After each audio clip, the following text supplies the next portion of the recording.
ਲੋਕਾਂ ਦੇ ਆ ਚਿਹਰਿਆਂ ਤੇ ਹੱਸਦੇ ਨੇ ਗੀਤ ਮੇਰੇ, ਵਾਹ।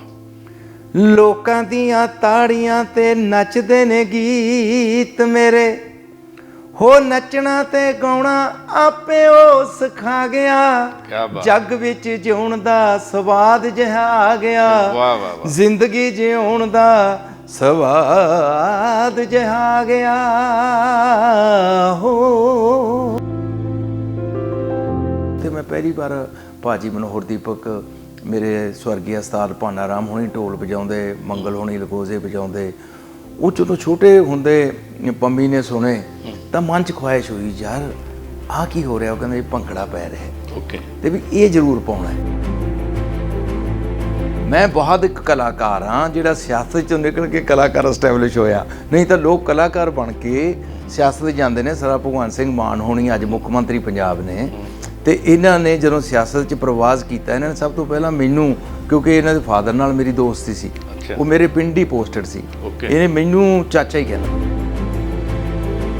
ਕਦੇ ਲੱਗਦਾ ਨਹੀਂ ਵੀ ਭਤੀਜ ਤੇ ਸੀਐਮ ਬਣ ਗਿਆ ਤੇ ਚਾਚਾ ਜਿਹੜਾ ਕਹਿੰਦਾ ਸਿਆਸਤ ਜਾਣਾ ਉਹ ਹਾਲੇ ਇੱਥੇ ਬੈਠਾ। ਮੈਨੂੰ 2007 ਦੀਆਂ ਇਲੈਕਸ਼ਨਾਂ ਲਈ, 12 ਦੀ ਇਲੈਕਸ਼ਨਾਂ ਲਈ, 17 ਦੀ ਇਲੈਕਸ਼ਨਾਂ ਲਈ, ਈਵਨ ਦੈਨ ਕਿ 22 ਦੀ ਇਲੈਕਸ਼ਨਾਂ ਲਈ, ਈਵਨ ਦੈਨ ਕਿ 24 ਦੀਆਂ ਇਲੈਕਸ਼ਨਾਂ ਵਾਲੇ ਆਉਣੀਆਂ ਨੇ, ਉਹਦੇ ਲਈ ਵੀ ਮਤਲਬ ਕਿ ਲੋਕਾਂ ਨੇ ਮੈਨੂੰ ਬੜਾ, ਕਿਹੜੀ ਪਾਰਟੀ ਨੇ ਜ਼ਿਆਦਾ ਕੋਈ ਛੱਡੀ ਨਹੀਂ ਪਾਰਟੀ, ਕੋਈ ਇਹੋ ਜਿਹੀ ਪਾਰਟੀ ਨਹੀਂ ਜਿਹਨੇ ਮੈਨੂੰ ਨਹੀਂ ਆਫਰ ਦਿੱਤੀ।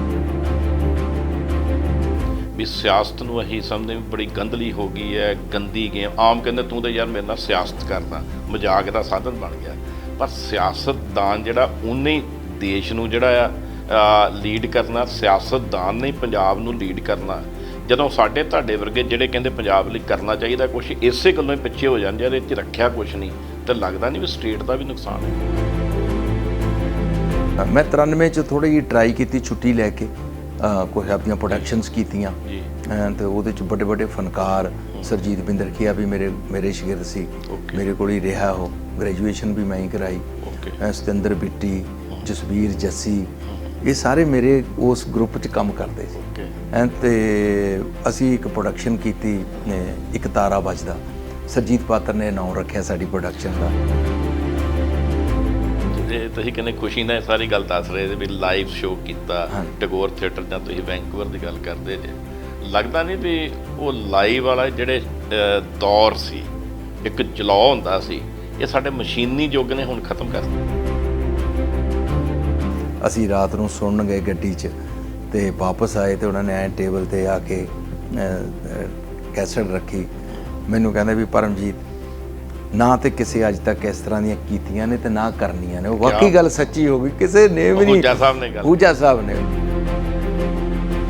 ਰੋਜ਼ ਖਬਰਾਂ ਹੀ ਸੁਣਦੇ ਪੜ੍ਹਦੇ ਆ, ਜਿਹੜਾ ਨਿੱਘ ਸੀ ਪੰਜਾਬੀਆਂ ਦਾ, ਪੰਜਾਬੀਅਤ ਦੀ ਜਿਹੜੀ ਸਾਂਝੀ ਸੁਰ ਸੀ, ਉਹ ਖਤਮ ਹੋ ਰਹੀ। ਔਰ ਹੁਣ ਤੇ ਇਹ ਹੈ ਵੀ ਪੰਜਾਬੀਆਂ ਨੂੰ ਆਪਣੇ ਘਰੋਂ ਡਰ ਲੱਗਣ ਲੱਗ ਪਿਆ। ਕਹਿੰਦੇ ਸਾਡਾ ਤੇ ਅਸਲ ਘਰ ਜਿਹੜਾ ਕੈਨੇਡਾ ਹੋਣਾ ਚਾਹੀਦਾ, ਅਮਰੀਕਾ ਹੋਣਾ ਚਾਹੀਦਾ, ਆਸਟ੍ਰੇਲੀਆ ਹੋਣਾ ਚਾਹੀਦਾ। ਇਹ ਸਾਰੇ ਲਈ ਕਿਹਨੂੰ ਤੁਸੀਂ ਜ਼ਿੰਮੇਵਾਰ ਮੰਨਦੇ? ਜਦੋਂ ਪੰਮੀ ਬਾਈ ਹੋਣਾ ਦੇ ਕੰਨ 'ਚ ਆਵਾਜ਼ ਪਈ, ਸ਼ੁਭਜੀਤ ਸਿੰਘ ਸਿੱਧੂ ਮੂਸੇਵਾਲਾ ਦਾ ਕਤਲ ਹੋ ਗਿਆ, ਉਹਨੂੰ ਗੋਲੀਆਂ ਨਾਲ ਵਿੰਨ ਦਿੱਤਾ, ਤੇ ਫਿਰ ਮਨ 'ਚੋਂ ਕੀ ਆਵਾਜ਼ ਉੱਠੀ? I was shocked. What happened? ਕਹਿੰਦੇ ਵੀ ਉਹਨੂੰ ਇਸ ਤਰ੍ਹਾਂ ਕਰਕੇ ਗੋਲੀਆਂ ਦਾਗ ਦਿੱਤੀਆਂ ਗਈਆਂ। ਰੀਅਲੀ ਮੈਂ ਇੰਨਾ ਕੁ ਫੈਡ ਅਪ ਹੋਇਆ, ਤੇ ਫਿਰ ਮੈਨੂੰ ਚਮਕੀਲਾ ਵੀ ਯਾਦ ਆਇਆ। ਸ਼ੀਸ਼ਾ ਬੋਲਦਾ ਸੱਚ। ਅੱਜ ਤੁਹਾਨੂੰ ਤੁਹਾਡੇ ਆਪਣੇ ਬਾਈ ਨਾਲ ਮਿਲਾਵਾਂਗੇ। ਇੱਕੋ ਬਾਈ ਹੈ ਜਿਹੜਾ ਸਾਰੇ ਪੰਜਾਬੀਆਂ ਦਾ ਬਾਈ ਹੈ, ਪੰਮੀ ਬਾਈ। ਪਰਮਜੀਤ ਸਿੰਘ ਸਿੱਧੂ, ਪਰ ਪੰਮੀ ਬਾਈ। ਜਿਹੜਾ ਵੀ ਆਪਣੇ ਮੂੰਹ 'ਚੋਂ ਆਵਾਜ਼ ਕੱਢਦਾ ਪੰਮੀ ਬਾਈ, ਬੜਾ ਨਿੱਘ ਜਿਹਾ ਹੁੰਦਾ। ਸ਼ਾਇਦ ਸਾਰਿਆਂ ਨੂੰ ਮਹਿਸੂਸ ਹੁੰਦਾ ਵੀ ਸੱਚੀ ਮੁੱਚੀ ਸਾਡਾ ਬਾਈ ਹੈ। ਅੱਜ ਸਾਡੇ ਵਿਹੜੇ 'ਚ ਆਏ ਨੇ। ਪੰਮੀ ਦੀ ਜੀ ਆਇਆਂ।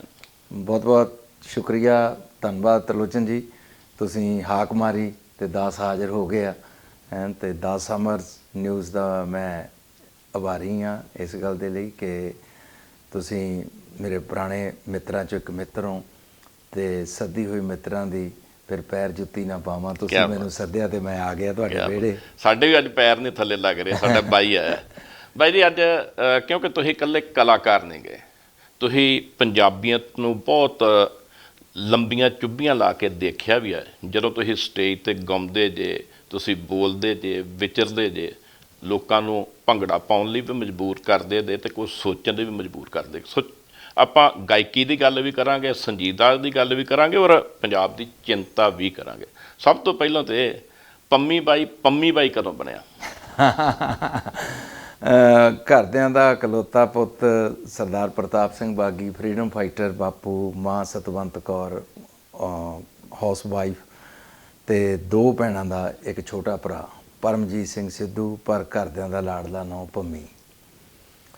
ਤੇ ਇੱਕ ਦੇ ਬਾਈ ਲਾਡਲਾ ਹੋ ਗਿਆ ਪੰਜਾਬੀਆਂ ਦਾ, ਤੇ ਬਾਈ ਸ਼ਬਦ ਜਿਹੜਾ ਹੈਗਾ ਉਹ ਮੈਨੂੰ ਮੇਰੇ ਪੰਜਾਬੀਆਂ ਨੇ ਦਿੱਤਾ। ਤੇ ਉਹ ਉਸ ਟਾਈਮ ਦੀ ਗੱਲ ਹੈ ਜਦੋਂ ਮੈਂ ਪੰਜਾਬੀ ਯੂਨੀਵਰਸਿਟੀ ਪਟਿਆਲਾ 'ਚ ਪਹਿਲੀ ਵਾਰ ਉੱਥੋਂ ਦੇ ਆਪਦੇ ਛੋਟੇ ਭਰਾਵਾਂ ਨੂੰ, ਦੋਸਤਾਂ ਨੂੰ, ਹਮ ਉਮਰ ਵਾਲਿਆਂ ਨੂੰ ਭੰਗੜਾ ਸਿਖਾਉਣ ਲਈ ਬਤੌਰ ਕੋਚ ਉੱਥੇ ਆਇਆ। ਤੇ ਉਹ ਮੁੰਡੇ ਸਰ ਜਾ ਕਰਦੇ ਸੀ ਤੇ ਮੈਂ ਉਹਨਾਂ ਨੂੰ ਕਹਿਣ ਲੱਗਾ ਵੀ ਯਾਰ ਤੁਸੀਂ ਸਿੱਧਾ ਮੇਰਾ ਨਾਂ ਲੈ ਦਿਆ ਕਰੋ। ਉਹ ਕਹਿੰਦੇ ਜੀ ਨਾਂ ਤਾਂ ਨਹੀਂ ਲੈਣਾ, ਅਸੀਂ ਤੇ ਬਾਈ ਜੀ ਕਹਾਂਗੇ। ਵੈਸੇ ਬਾਈ ਜੀ ਜਦੋਂ ਕਿਸੇ ਨੂੰ ਕਹੀਏ ਲੱਗਦਾ ਨਹੀਂ ਵੀ ਬੜਾ ਨਿੱਘ ਜਿਹਾ ਮਹਿਸੂਸ ਹੁੰਦਾ, ਲੱਗਦਾ ਵੀ ਆਪਣਾ ਹੀ ਹੈ। ਨਹੀਂ, ਪਰ ਇਹੀ ਤੇ ਉਸ ਸੱਚੇ ਪਾਤਸ਼ਾਹ ਦੀ, ਉਸ ਅਲਮਾਈਟੀ ਗੋਡ ਦੀ ਮੈਨੂੰ ਦੇਣ ਹੈ ਕਿ ਮੈਨੂੰ ਮਾਣ ਪੰਜਾਬੀਆਂ ਨੇ ਦਿੱਤਾ ਹੈ। ਜਿਵੇਂ ਆਪਣੇ, ਕਿਉਂਕਿ ਪਹਿਲੇ ਸ਼ੁਰੂਆਤੀ ਪੀੜ੍ਹੀਆਂ 'ਚ ਤਾਂ ਲੋਕਾਂ ਨੂੰ ਬਾਈ ਦਾ ਮਤਲਬ ਹੀ ਨਹੀਂ ਸੀ ਪਤਾ, ਕਿਉਂਕਿ ਸਾਡੇ ਇਹ ਮਾਲਵਾ ਰੀਜਨ ਦਾ ਬਹੁਤ ਹੀ ਪ੍ਰਚਲਿਤ ਨਾਂ ਸੀ ਤੇ ਬਹੁਤ ਘੱਟ ਲੋਕਾਂ ਨੂੰ ਇਸ ਨਾਂ ਨਾਲ ਬਣਾਇਆ ਜਾਂਦਾ ਸੀ ਸਾਡੇ ਪਿੰਡਾਂ 'ਚ। ਕਿਉਂਕਿ ਮਾਝੇ ਦੇ ਵਿੱਚ ਭਾਊ ਜੀ ਕਹਿੰਦੇ ਸੀ, ਦੁਆਬੇ 'ਚ ਭਾਜੀ ਕਹਿੰਦੇ ਸੀ, ਤੇ ਮਾਲਵਾ ਖਿੱਤਾ ਜਿਹੜਾ ਹੈਗਾ ਉਹਦੇ 'ਚ ਪਨੱਤ ਤੇ ਨਿੱਘ ਬਹੁਤ ਹੈਗੀ ਹੈ, ਤੇ ਉਹ ਸ਼ਬਦ ਮੈਨੂੰ ਮਿਲਿਆ। ਮੈਨੂੰ ਤੁਹਾਡਾ ਸਟੇਜ ਜਿਹੜਾ ਖਿੜਿਆ ਹੁੰਦਾ ਉਹ ਯਾਦ ਆ ਰਿਹਾ। ਵੱਡੀ ਮੰਡਲੀ, ਇੱਕ ਸਟੇਜ 'ਤੇ ਗਾਇਕੀ, ਸੰਗੀਤ, ਭੰਗੜੇ ਤੇ ਲੋਕ ਨਾਚਾਂ ਦਾ ਸੁਮੇਲ ਕਰਕੇ ਪੇਸ਼ ਕਰਦੇ ਜੇ। ਮੈਂ ਸਭ ਤੋਂ ਪਹਿਲਾਂ ਤਾਂ ਇਹ ਪੁੱਛਣਾ ਚਾਹੂੰਗਾ ਵੀ ਇਹ ਤੁਰੇ ਕਿੱਥੋਂ ਤੇ ਹੀ, ਔਰ ਦਿਮਾਗ 'ਚ ਚਿੰਨ੍ਹ ਕਿਵੇਂ ਆਈ?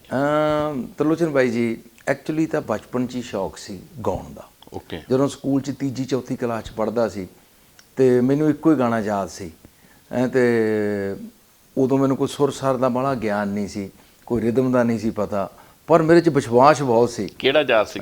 ਉਹ ਗਾਣਾ ਸੀ, ਉਹ ਮੈਂ ਆਪਣੇ ਸਰੋਤਿਆਂ ਨੂੰ ਸੁਣਾਉਣਾ। हो मेरे चाचा जी की मूछ जैसे कुत्ते की है पूंछ, मेरे चाचा जी, मेरे सच्ची ਪੁੱਛਦਾ ਚਾਚਾ ਨਹੀਂ ਸੀ ਕੋਈ ਹੈਗਾ ਤੇ ਮੈਂ ਉਹ ਅਪਰਚੂਨਿਟੀ ਜਿਹੜੀ ਹੈਗੀ ਆ ਉਹ ਅਵੇਲ ਕਰਦਾ ਸੀ। ਤੇ ਉਹ ਮੈਨੂੰ ਕਹਿੰਦੇ ਨੇ ਗਾਣਾ ਹਰ ਸੈਚਰਡੇ ਨੂੰ ਬਾਲ ਸਭਾ 'ਚ ਟੀਚਰਾਂ ਨੇ ਖੜੇ ਕਰ ਦੇਣਾ। ਬਾਪੂ ਫਰੀडम ਫਾਈਟਰ ਸਨ, ਪੋਲੀਟੀਸ਼ੀਅਨ ਸਨ, ਤੇ ਉਹ ਜੀਨਸ ਤਾਂ ਉੱਧਰੋਂ ਮਿਲੇ ਕੌਨਫੀਡੈਂਸ ਦੇ ਤਾਂ, ਤੇ ਪਲੱਸ ਮਾਤਾ ਜਿਹੜੇ ਸਕੂਲ 'ਚ ਪੜ੍ਹੀ ਭਸੌੜ ਸਕੂਲ ਦੇ ਵਿੱਚ, ਉੱਥੇ ਉਹਨਾਂ ਬੱਚਿਆਂ ਨੂੰ ਤਾਲੀਮ ਦੇ ਨਾਲ ਨਾਲ ਗੁਰਬਾਣੀ ਕਹਿੰਦੇ ਨੇ ਕੀਰਤਨ ਸਿਖਾਉਂਦੇ ਸੀ। ਤੇ ਉਹ ਮੇਰੇ ਨਾਨਕੇ ਨਾਲ ਹੀ ਸੀ ਲੰਗੜੀਆਂ, ਤੇ ਭਸੌੜ ਮੇਰੀ ਮਾਸੀ ਸੀ ਵੱਡੀ, ਉਹ ਆਪਣੀ ਭੈਣ ਕੋਲੇ, ਛੋਟੀ ਭੈਣ ਪੜ੍ਹਨ ਗਈ ਹੋਈ ਸੀ। ਤੇ ਉੱਥੇ ਮਤਲਬ ਕਿ ਜਦੋਂ ਮੈਂ ਸੁਰਤ ਸੰਭਾਲੀ ਤੇ ਮੇਰੇ ਘਰੇ ਹਾਰਮੋਨੀਅਮ ਸੀ, ਤੇ ਮੇਰੇ ਮਾਤਾ ਦਾ ਵੋਕਲ ਬਹੁਤ ਵਧੀਆ ਸੀ ਜੀ, ਤੇ ਉਹ ਸ਼ਬਦ ਗਾਇਨ ਜਾਂ ਲੋਕ ਗੀਤ ਕਦੇ ਗੁਣਗੁਣਾਉਂਦੇ ਸੀ ਸਾਡੇ ਆਪਦੇ ਘਰਾਂ ਦੇ ਪ੍ਰੋਗਰਾਮਾਂ 'ਚ, ਫੰਕਸ਼ਨਾਂ 'ਚ, ਤੇ ਉਹ ਉੱਧਰੋਂ ਮੈਨੂੰ ਗਰਭ 'ਚ ਮਿਲਿਆ ਇਹ ਸੰਗੀਤ। ਓਕੇ।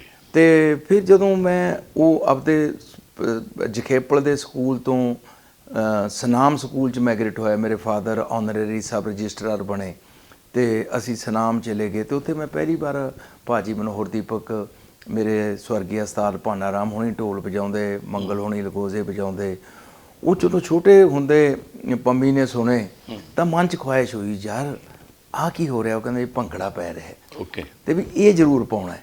ਇਹ ਕਿੰਨੀ ਕੁ ਉਮਰ ਸੀ ਉਦੋਂ? ਉਹ ਮੈਂ 4ਥੀ ਕਲਾਸ 'ਚ। ਕੀ ਬਾਤ ਹੈ। ਅੱਛਾ। ਤੇ ਬਸ ਉਹ ਖੁਆਇਸ਼ ਮਨ 'ਚ ਸੀ ਕਿ ਇਹ ਜ਼ਰੂਰ ਸਿੱਖਣਾ। ਉਹ ਸਿੱਖਦਿਆਂ ਫਿਰ ਪੰਜਾਬ ਦੀ ਜਿੰਨੀ ਲੋਕ ਧਾਰਾ ਸੀ ਉਹਦੇ ਵਿੱਚ ਮੈਂ ਰੁੜ ਗਿਆ, ਤੇ ਉਹ ਰੁੜਦਾ ਮੈਂ ਸਿੱਖਦਾ ਗਿਆ।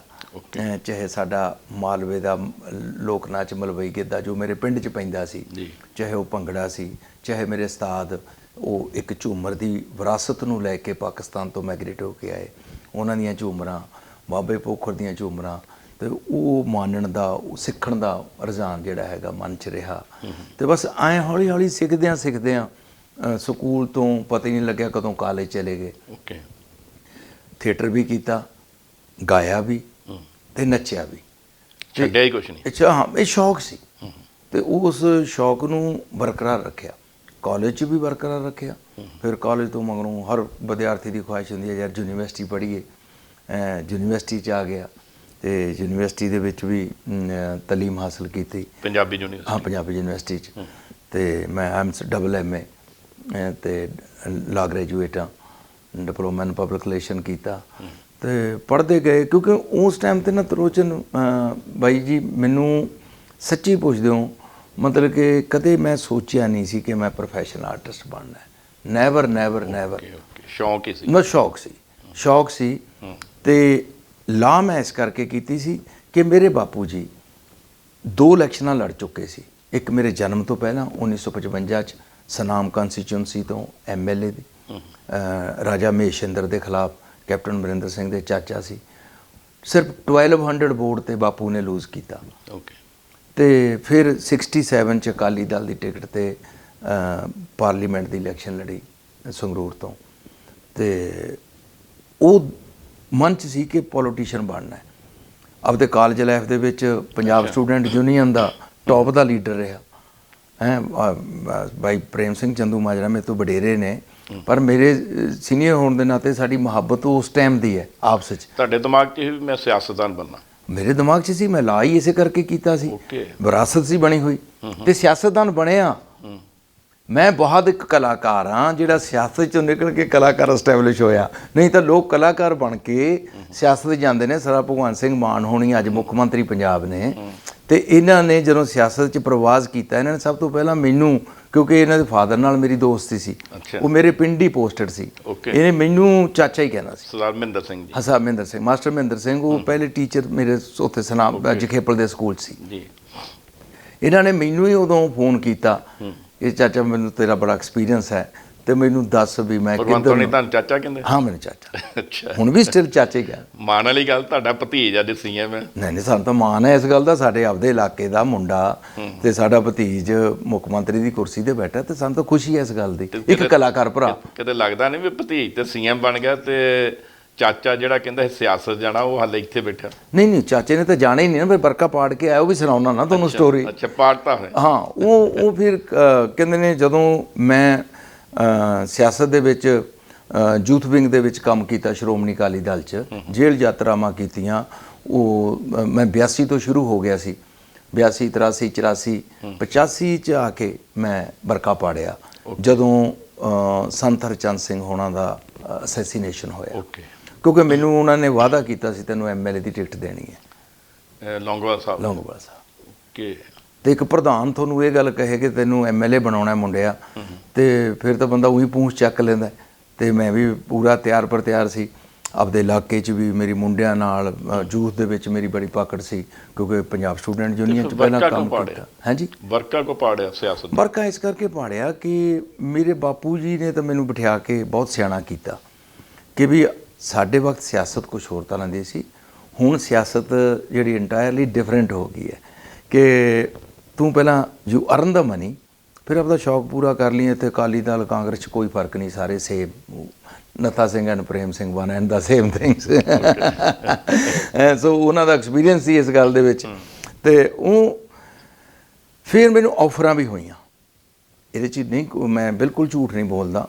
ਮੈਨੂੰ 2007 ਦੀਆਂ ਇਲੈਕਸ਼ਨਾਂ ਲਈ, 12 ਦੀਆਂ ਇਲੈਕਸ਼ਨਾਂ ਲਈ, 17 ਦੀਆਂ ਇਲੈਕਸ਼ਨਾਂ ਲਈ, ਈਵਨ ਦੈਨ ਕਿ 22 ਦੀ ਇਲੈਕਸ਼ਨਾਂ ਲਈ, ਈਵਨ ਦੈਨ ਕਿ 24 ਦੀਆਂ ਇਲੈਕਸ਼ਨਾਂ ਵਾਲੇ ਆਉਣੀਆਂ ਨੇ, ਉਹਦੇ ਲਈ ਵੀ ਮਤਲਬ ਕਿ ਲੋਕਾਂ ਨੇ ਮੈਨੂੰ ਬੜਾ। ਕਿਹੜੀ ਪਾਰਟੀ ਨੇ ਜ਼ਿਆਦਾ? ਕੋਈ ਛੱਡੀ ਨਹੀਂ ਪਾਰਟੀ, ਕੋਈ ਇਹੋ ਜਿਹੀ ਪਾਰਟੀ ਨਹੀਂ ਜਿਹਨੇ ਮੈਨੂੰ ਨਹੀਂ ਆਫਰ ਦਿੱਤੀ। ਕਮਾਲ ਹੈ। ਪਰ ਮੈਂ ਬਾਈ ਜੀ ਡਿਸਾਈਡ ਕਰ ਲਿਆ ਸੀ ਫਿਰ ਜਦੋਂ ਮੈਂ ਇੱਧਰ ਐਸਟੈਬਲਿਸ਼ ਹੋ ਗਿਆ ਐਜ਼ ਐਨ ਆਰਟਿਸਟ ਕਿ ਹੁਣ ਉਹ ਛੜਾ ਕੇ ਕੰਨਾਂ 'ਚ ਮੁੰਦਰਾਂ ਪਵਾਈਆਂ ਨੇ ਤੇ ਹੁਣ ਆਪਦੀ ਹੋਰ ਲਾਈਫ ਐਸੇ ਨੂੰ ਲੇਖੇ ਲਾਉਣੀ ਹੈ। ਪਰ ਪੰਮੀ ਬਾਈ ਜੀ, ਚਲੋ ਉੱਧਰ ਜਾਣਾ ਨਹੀਂ ਚਾਹੀਦਾ, ਸਿਆਸਤ ਹੈ।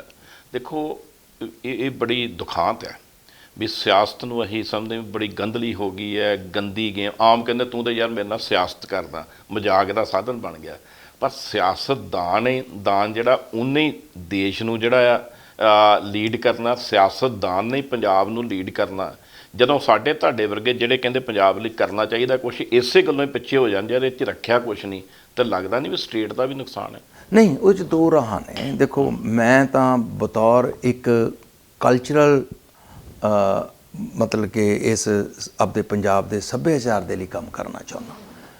ਮੇਰਾ ਕੋਈ ਸਿਆਸਤਦਾਨ ਕਰਨ ਮੈਂ ਕਦੇ ਵੀ ਕਿਸੇ ਨੂੰ ਕੰਡੈਮ ਨਹੀਂ ਕੀਤਾ, ਨੈਵਰ ਨੈਵਰ ਨੈਵਰ। ਉਹ ਉਹਨਾਂ ਦੀ ਆਪਦੀ ਪਾਰਟੀਆਂ ਦੇ ਆਪੋ ਆਪਣੇ ਵਜੂਦ ਨੇ, ਆਪੋ ਆਪਣੀ ਵਿਚਾਰਧਾਰਾ ਹੈ, ਉਹ ਆਪੋ ਆਪਣੀ ਵਿਚਾਰਧਾਰਾ 'ਚ ਉਹ ਕੰਮ ਕਰਦੇ ਨੇ ਅਤੇ ਕਰਨਾ ਵੀ ਚਾਹੀਦਾ।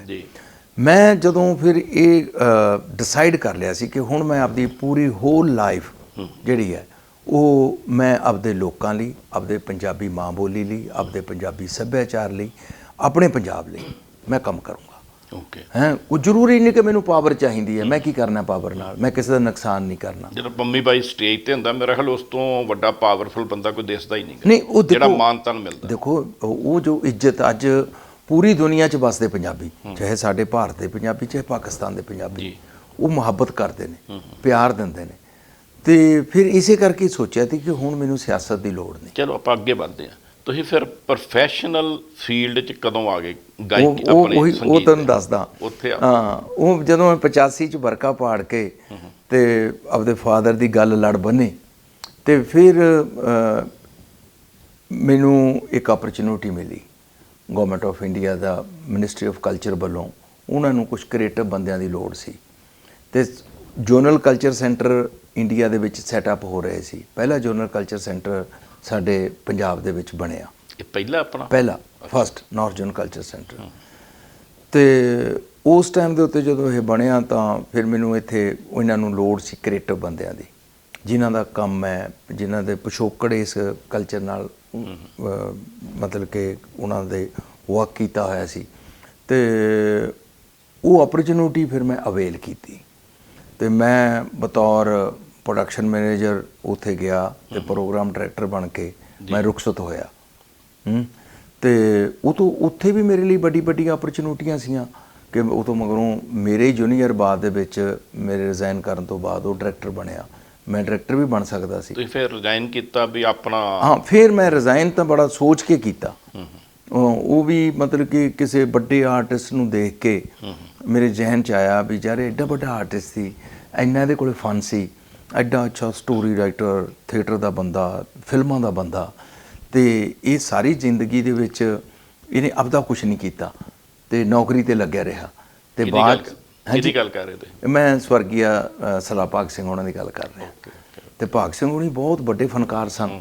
ਉਹਨਾਂ ਨੇ ਕਿੰਨੀਆਂ ਫਿਲਮਾਂ, ਖੇਡਣ ਦੇ ਇੰਚਾਰਜ ਤੋਂ ਲੈ ਕੇ ਪਤਾ ਨਹੀਂ ਕਿੰਨੀਆਂ ਫਿਲਮਾਂ ਲਿਖੀਆਂ, ਡਾਇਲੌਗਸ ਲਿਖੇ, ਫਿਲਮਾਂ 'ਚ ਰੋਲ ਕੀਤੇ, ਥੀਏਟਰ ਕੀਤਾ। ਨੌਕਰੀ 'ਚ ਉਲਝੇ ਰਹੇ। ਉਹ ਪਰ ਨੌਕਰੀ 'ਚ ਉਲਝੇ ਰਹੇ। ਉਹ ਉਲਝਣ ਤੋਂ ਬਾਅਦ ਜਦੋਂ ਰਿਜ਼ਾਈਨ ਮਤਲਬ ਕਿ ਉਹਨਾਂ ਦੀ ਰਿਟਾਇਰਮੈਂਟ ਤੋਂ ਬਾਅਦ, ਉਦੋਂ ਮੈਂ ਆਵਾਜ਼ ਦਾ programme director general culture centre, ਤੇ ਉਹ ਮੇਰੇ ਕੋਲ ਇੱਕ ਪ੍ਰੋਜੈਕਟ ਲਈ ਆਏ। ਮੈਂ ਕਿਹਾ ਅੰਕਲ ਇਹ ਤਾਂ ਤੁਹਾਨੂੰ ਦਿੱਤਾ, ਮੈਂ ਇੱਕ ਕੁਐਸਚਨ ਪੁੱਛਣਾ ਤੁਹਾਨੂੰ ਵੀ ਤੁਸੀਂ ਨੌਕਰੀ ਕਿਉਂ ਨਹੀਂ ਛੱਡੀ? ਇੰਨਾ ਤੁਹਾਡੇ ਕੋਲੇ ਫਨ ਸੀ। ਤੇ ਬਸ ਕਹਿੰਦੇ ਸੋਚਿਆ ਹੀ ਨਹੀਂ ਕਦੇ, ਬਸ ਉੱਥੇ ਹੀ ਰੁੱਝੇ ਰਹੇ। ਤੇ ਮੈਂ ਕਿਹਾ ਤੁਸੀਂ ਈਜ਼ੀ ਟਾਰਗੇਟ ਦੇ ਵਿੱਚ ਬੈਠੇ ਰਹੇ, ਗਾਹਾਂ ਨਹੀਂ ਤੁਸੀਂ ਸੋਚਿਆ ਕਿ ਤੂੰ ਅਗਲਾ ਸਟੈਪ ਕੀ ਹੈ। ਅੱਜ ਤੁਹਾਨੂੰ ਲੋੜ ਨਾ ਪੈਂਦੀ ਆ ਇੱਕ ਛੋਟੇ ਜਿਹੇ ਪ੍ਰੋਜੈਕਟ ਲਈ 40-45 ਮਿੰਟ ਦੀ ਸ਼ਾਰਟ ਮੂਵੀ। ਤੁਸੀਂ ਕਦੋਂ ਨੌਕਰੀ ਛੱਡੀ? ਮੈਂ ਭਾਜੀ 1994 ਦੇ ਵਿੱਚ 31 ਮਾਰਚ ਨੂੰ ਫਿਰ ਉਦੋਂ ਮੈਂ ਗਰੁੱਪ ਬਣਾ ਲਿਆ ਰਿਜ਼ਾਈਨ ਕਰਕੇ।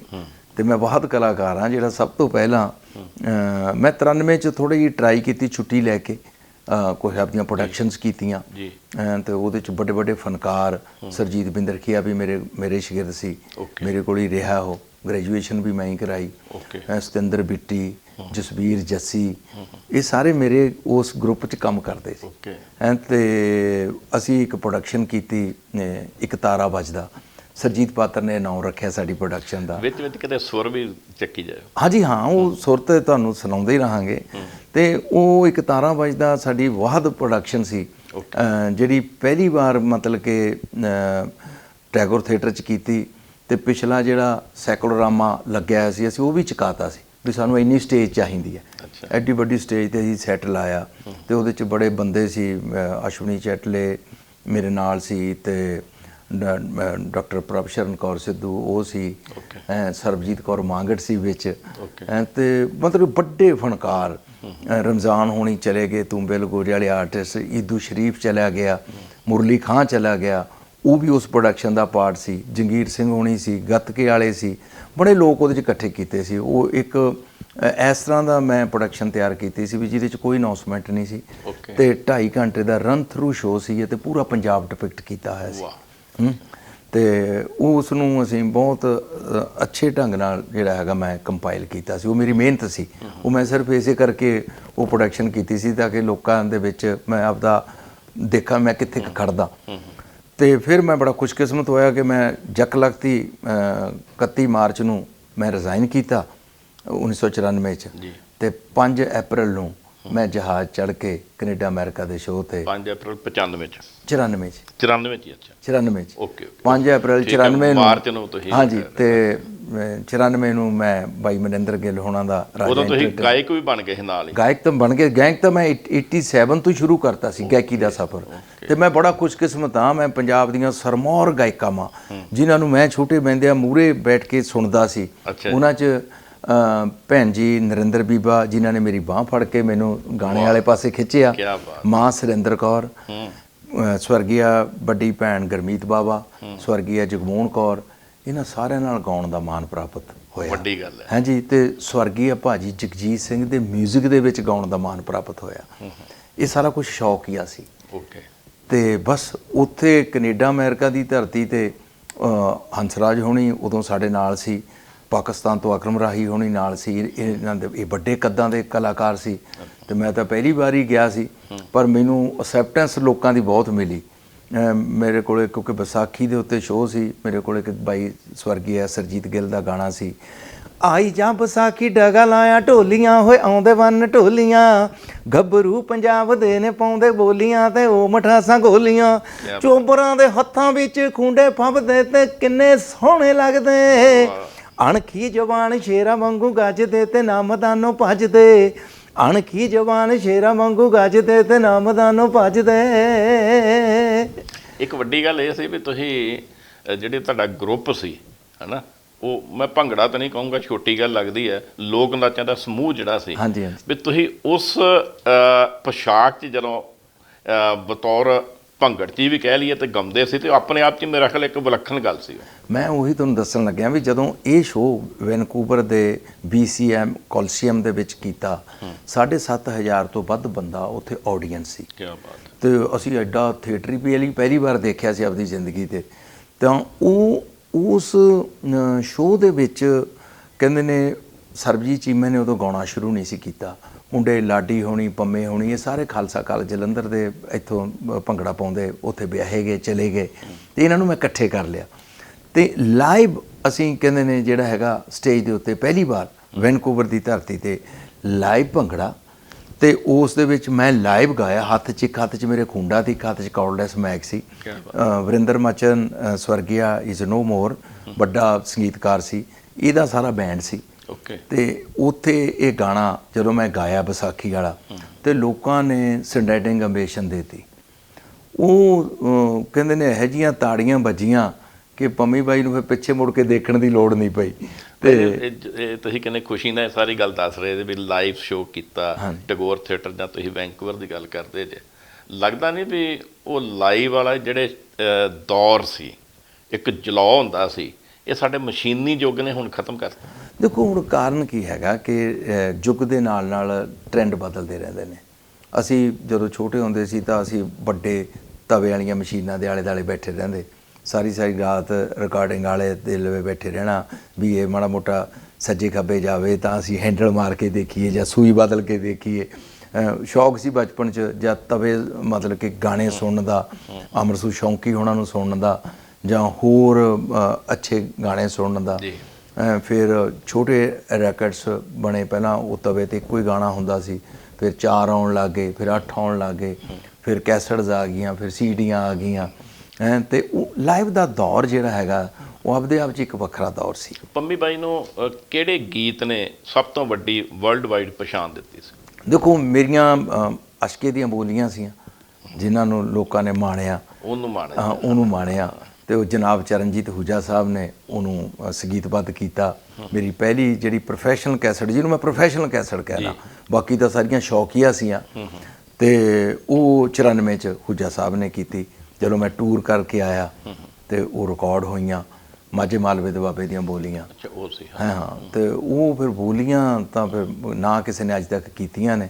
ਉਹ ਹੂਜਾ ਸਾਹਿਬ ਨੇ ਉਦੋਂ ਵੀ ਮੈਨੂੰ ਜਦੋਂ ਕੀਤੀਆਂ, ਅਸੀਂ ਰਾਤ ਨੂੰ ਸੁਣਨ ਗਏ ਗੱਡੀ 'ਚ, ਤੇ ਵਾਪਸ ਆਏ ਤੇ ਉਹਨਾਂ ਨੇ ਐਂ ਟੇਬਲ 'ਤੇ ਆ ਕੇ ਕੈਸਟ ਰੱਖੀ।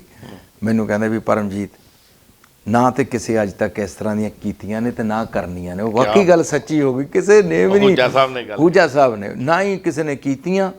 ਤੇ ਉਹ ਇੰਨੀਆਂ ਕੁ ਵਿਕੀਆਂ, ਜਿਸ ਸਾਗਾ ਕੰਪਨੀ ਨੂੰ ਇਹਨਾਂ ਨੇ ਵੇਚੀ CD, ਮਤਲਬ ਕਿ ਕੈਸਟ ਉਸ ਟਾਈਮ ਦੇ ਉੱਤੇ ਮਿਊਜ਼ਿਕ ਦੀ, ਤਾਂ ਉਹ ਵੀ ਮੇਰੇ ਮੂਹਰੇ ਹੱਥ ਬੰਨ੍ਹ ਕੇ ਖੜ ਗਿਆ, ਯਾਰ ਇੱਕੋ ਹੀ ਜਿਹੀ ਕੈਸਟ ਹੋਰ ਬਣਾ ਦੇ। ਮੈਂ ਕਿਹਾ ਹੂਜਾ ਸਾਹਿਬ ਨੂੰ ਕਹੇ, ਉਹਨਾਂ ਨੇ ਬਣਾਉਣੀ ਹੈ, ਮੈਂ ਤਾਂ ਕੀ ਬਣਾਉਣੀ ਹੈਗੀ ਹੈ। ਬਾਈ ਜੀ ਤੁਸੀਂ ਨਾਮ ਤੇ ਬੜਾ ਕਮਾਇਆ, ਬੜਾ ਖੱਟਿਆ, ਨੋਟ ਕਿੰਨੇ ਕੁ ਖੱਟੇ? ਬਹੁਤ ਘੱਟ। ਅੱਛਾ, ਉਹ ਕਿਉਂ? ਉਹ ਇਸ ਕਰਕੇ ਕਿ ਜਿਹੜਾ ਲੋਕ ਗਾਇਕ ਹੁੰਦਾ ਨਾ, ਉਹ ਪੈਸੇ ਮਗਰ ਨਹੀਂ ਭੱਜਦਾ, ਉਹ ਲੋਕਾਂ ਦੀ ਮੁਹੱਬਤ ਮਗਰ ਭੱਜਦਾ ਹੈ। ਪੈਸੇ ਪੰਮੀ ਬਾਈ ਦੇ ਪਿੱਛੇ ਤੁਰਦੇ ਨੇ, ਤੇ ਨਾ ਹੀ ਪੈਸੇ ਦੀ ਬੰਦੇ ਨੂੰ ਬਾਹਲੀ ਕੋਈ ਲੋੜ ਹੁੰਦੀ ਹੈ। ਇਹ ਵੱਡੀ ਗੱਲ ਹੈ। ਬੰਦਾ ਵੈਸੇ ਕਮਲਾ ਹੋਇਆ ਰਹਿੰਦਾ, ਲੋੜ ਓਨੀ ਕੀ ਹੁੰਦੀ ਹੈ।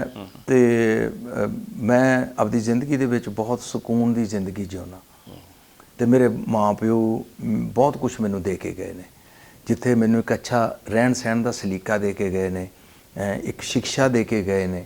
ਮੇਰੀਆਂ ਵੱਡੀਆਂ ਭੈਣਾਂ ਨੇ ਇੱਕ ਸਿੱਖਿਆ ਦਿੱਤੀ ਹੈ, ਤੇ ਉਸੇ ਤਰ੍ਹਾਂ ਮੈਂ ਕੋਸ਼ਿਸ਼ ਕੀਤੀ ਆਪਦੇ ਬੱਚਿਆਂ ਨੂੰ ਉਸ ਲੜੀ ਦੇ ਵਿੱਚ ਪਰੋਣ। ਪੰਮੀ ਬਾਈ ਨੇ ਗਾਇਕੀ ਦੇ ਖੇਤਰ 'ਚ ਜਿਹੜੇ ਸੁਪਨੇ ਲਏ ਸੀ, ਟਾਰਗੇਟ ਫਿਕਸ ਕੀਤੇ ਸੀ, ਉੱਥੋਂ ਤੱਕ ਪਹੁੰਚ ਗਏ ਕਿ ਹਾਲੇ ਹੋਰ ਕੋਈ ਯਤਨ ਕਰ ਰਹੇ? ਦੇਖੋ ਕਹਿੰਦੇ ਨੇ ਬਹੁਤ ਵੱਡਾ ਸਮੁੰਦਰ ਹੈ, ਗਾਇਕੀ ਬਹੁਤ ਵੱਡਾ ਸਮੁੰਦਰ ਹੈ। ਮੈਂ ਤਾਂ ਇੱਕ ਥੋੜ੍ਹਾ ਜਿਹਾ ਕੰਮ ਕਰ ਰਿਹਾ, ਕੰਮ ਇੱਕ ਕਮਿਟਮੈਂਟ ਨਾਲ ਕਰ ਰਿਹਾ। ਉਸ ਕਮਿਟਮੈਂਟ ਦੇ ਵਿੱਚ ਮੈਂ 101% ਪਰਪੱਕ ਹਾਂ, ਅਤੇ ਮੈਂ ਉਸ ਕਮਿਟਮੈਂਟ ਤੋਂ ਕਦੇ ਨਹੀਂ ਹਿੱਲਿਆ। ਮੈਨੂੰ ਬੜੇ ਲੋਕਾਂ ਨੇ ਲਾਲਚ ਦਿੱਤੇ। ਮੈਂ ਆਪਦੀ ਜਗ੍ਹਾ 'ਤੇ ਜਸਵੀਰ ਜੱਸੀ ਨੂੰ ਰਿਕਾਰਡ ਕਰਵਾਇਆ ਟਾਈਮ ਮਿਊਜ਼ਿਕ 'ਚ, ਉਹ ਤਾਂ ਮੈਨੂੰ ਰਿਕਾਰਡ ਕਰ ਰਹੇ ਸੀ। ਉਹ ਤਾਂ ਮੇਰੇ ਲਈ ਆਏ ਸੀ, ਮੇਰੇ ਕੋਲੇ ਆਏ ਸੀ, ਪਰ ਜੱਸੀ ਮੇਰੇ ਕੋਲੇ ਰਹਿੰਦਾ ਸੀ। ਬਾਈ ਜੀ ਤੁਸੀਂ ਜਿਹੜੀ ਇਹ ਗੱਲ ਕੀਤੀ, ਮੈਂ ਅੱਗੇ ਆਉਣਾ ਸੀ, ਇੱਥੇ ਨਾਲ ਜੋੜਦੀ ਹੈ।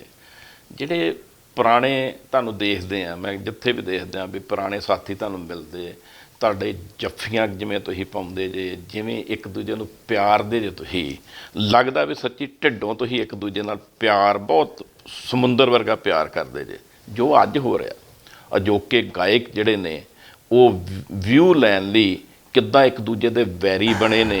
ਇੱਕ ਤੇ ਸੋਸ਼ਲ ਮੀਡੀਆ 'ਤੇ ਕੌੜੇ ਸ਼ਬਦ ਕਹਿੰਦੇ ਇੱਕ ਦੂਜੇ ਨੂੰ। ਇੱਕ ਸਮਾਂ ਇੱਦਾਂ ਦਾ ਸੀ, ਹੁਣ ਵੀ ਹੈਗਾ, ਵੀ ਉਹ ਗਾਉਂਦਿਆਂ ਵੀ ਇੱਕ ਦੂਜੇ ਨੂੰ ਕਮੈਂਟਸ ਕਰਦੇ ਨੇ। ਇਹ ਇੰਨਾ ਫਰਕ ਕਿਉਂ ਪੈ ਗਿਆ?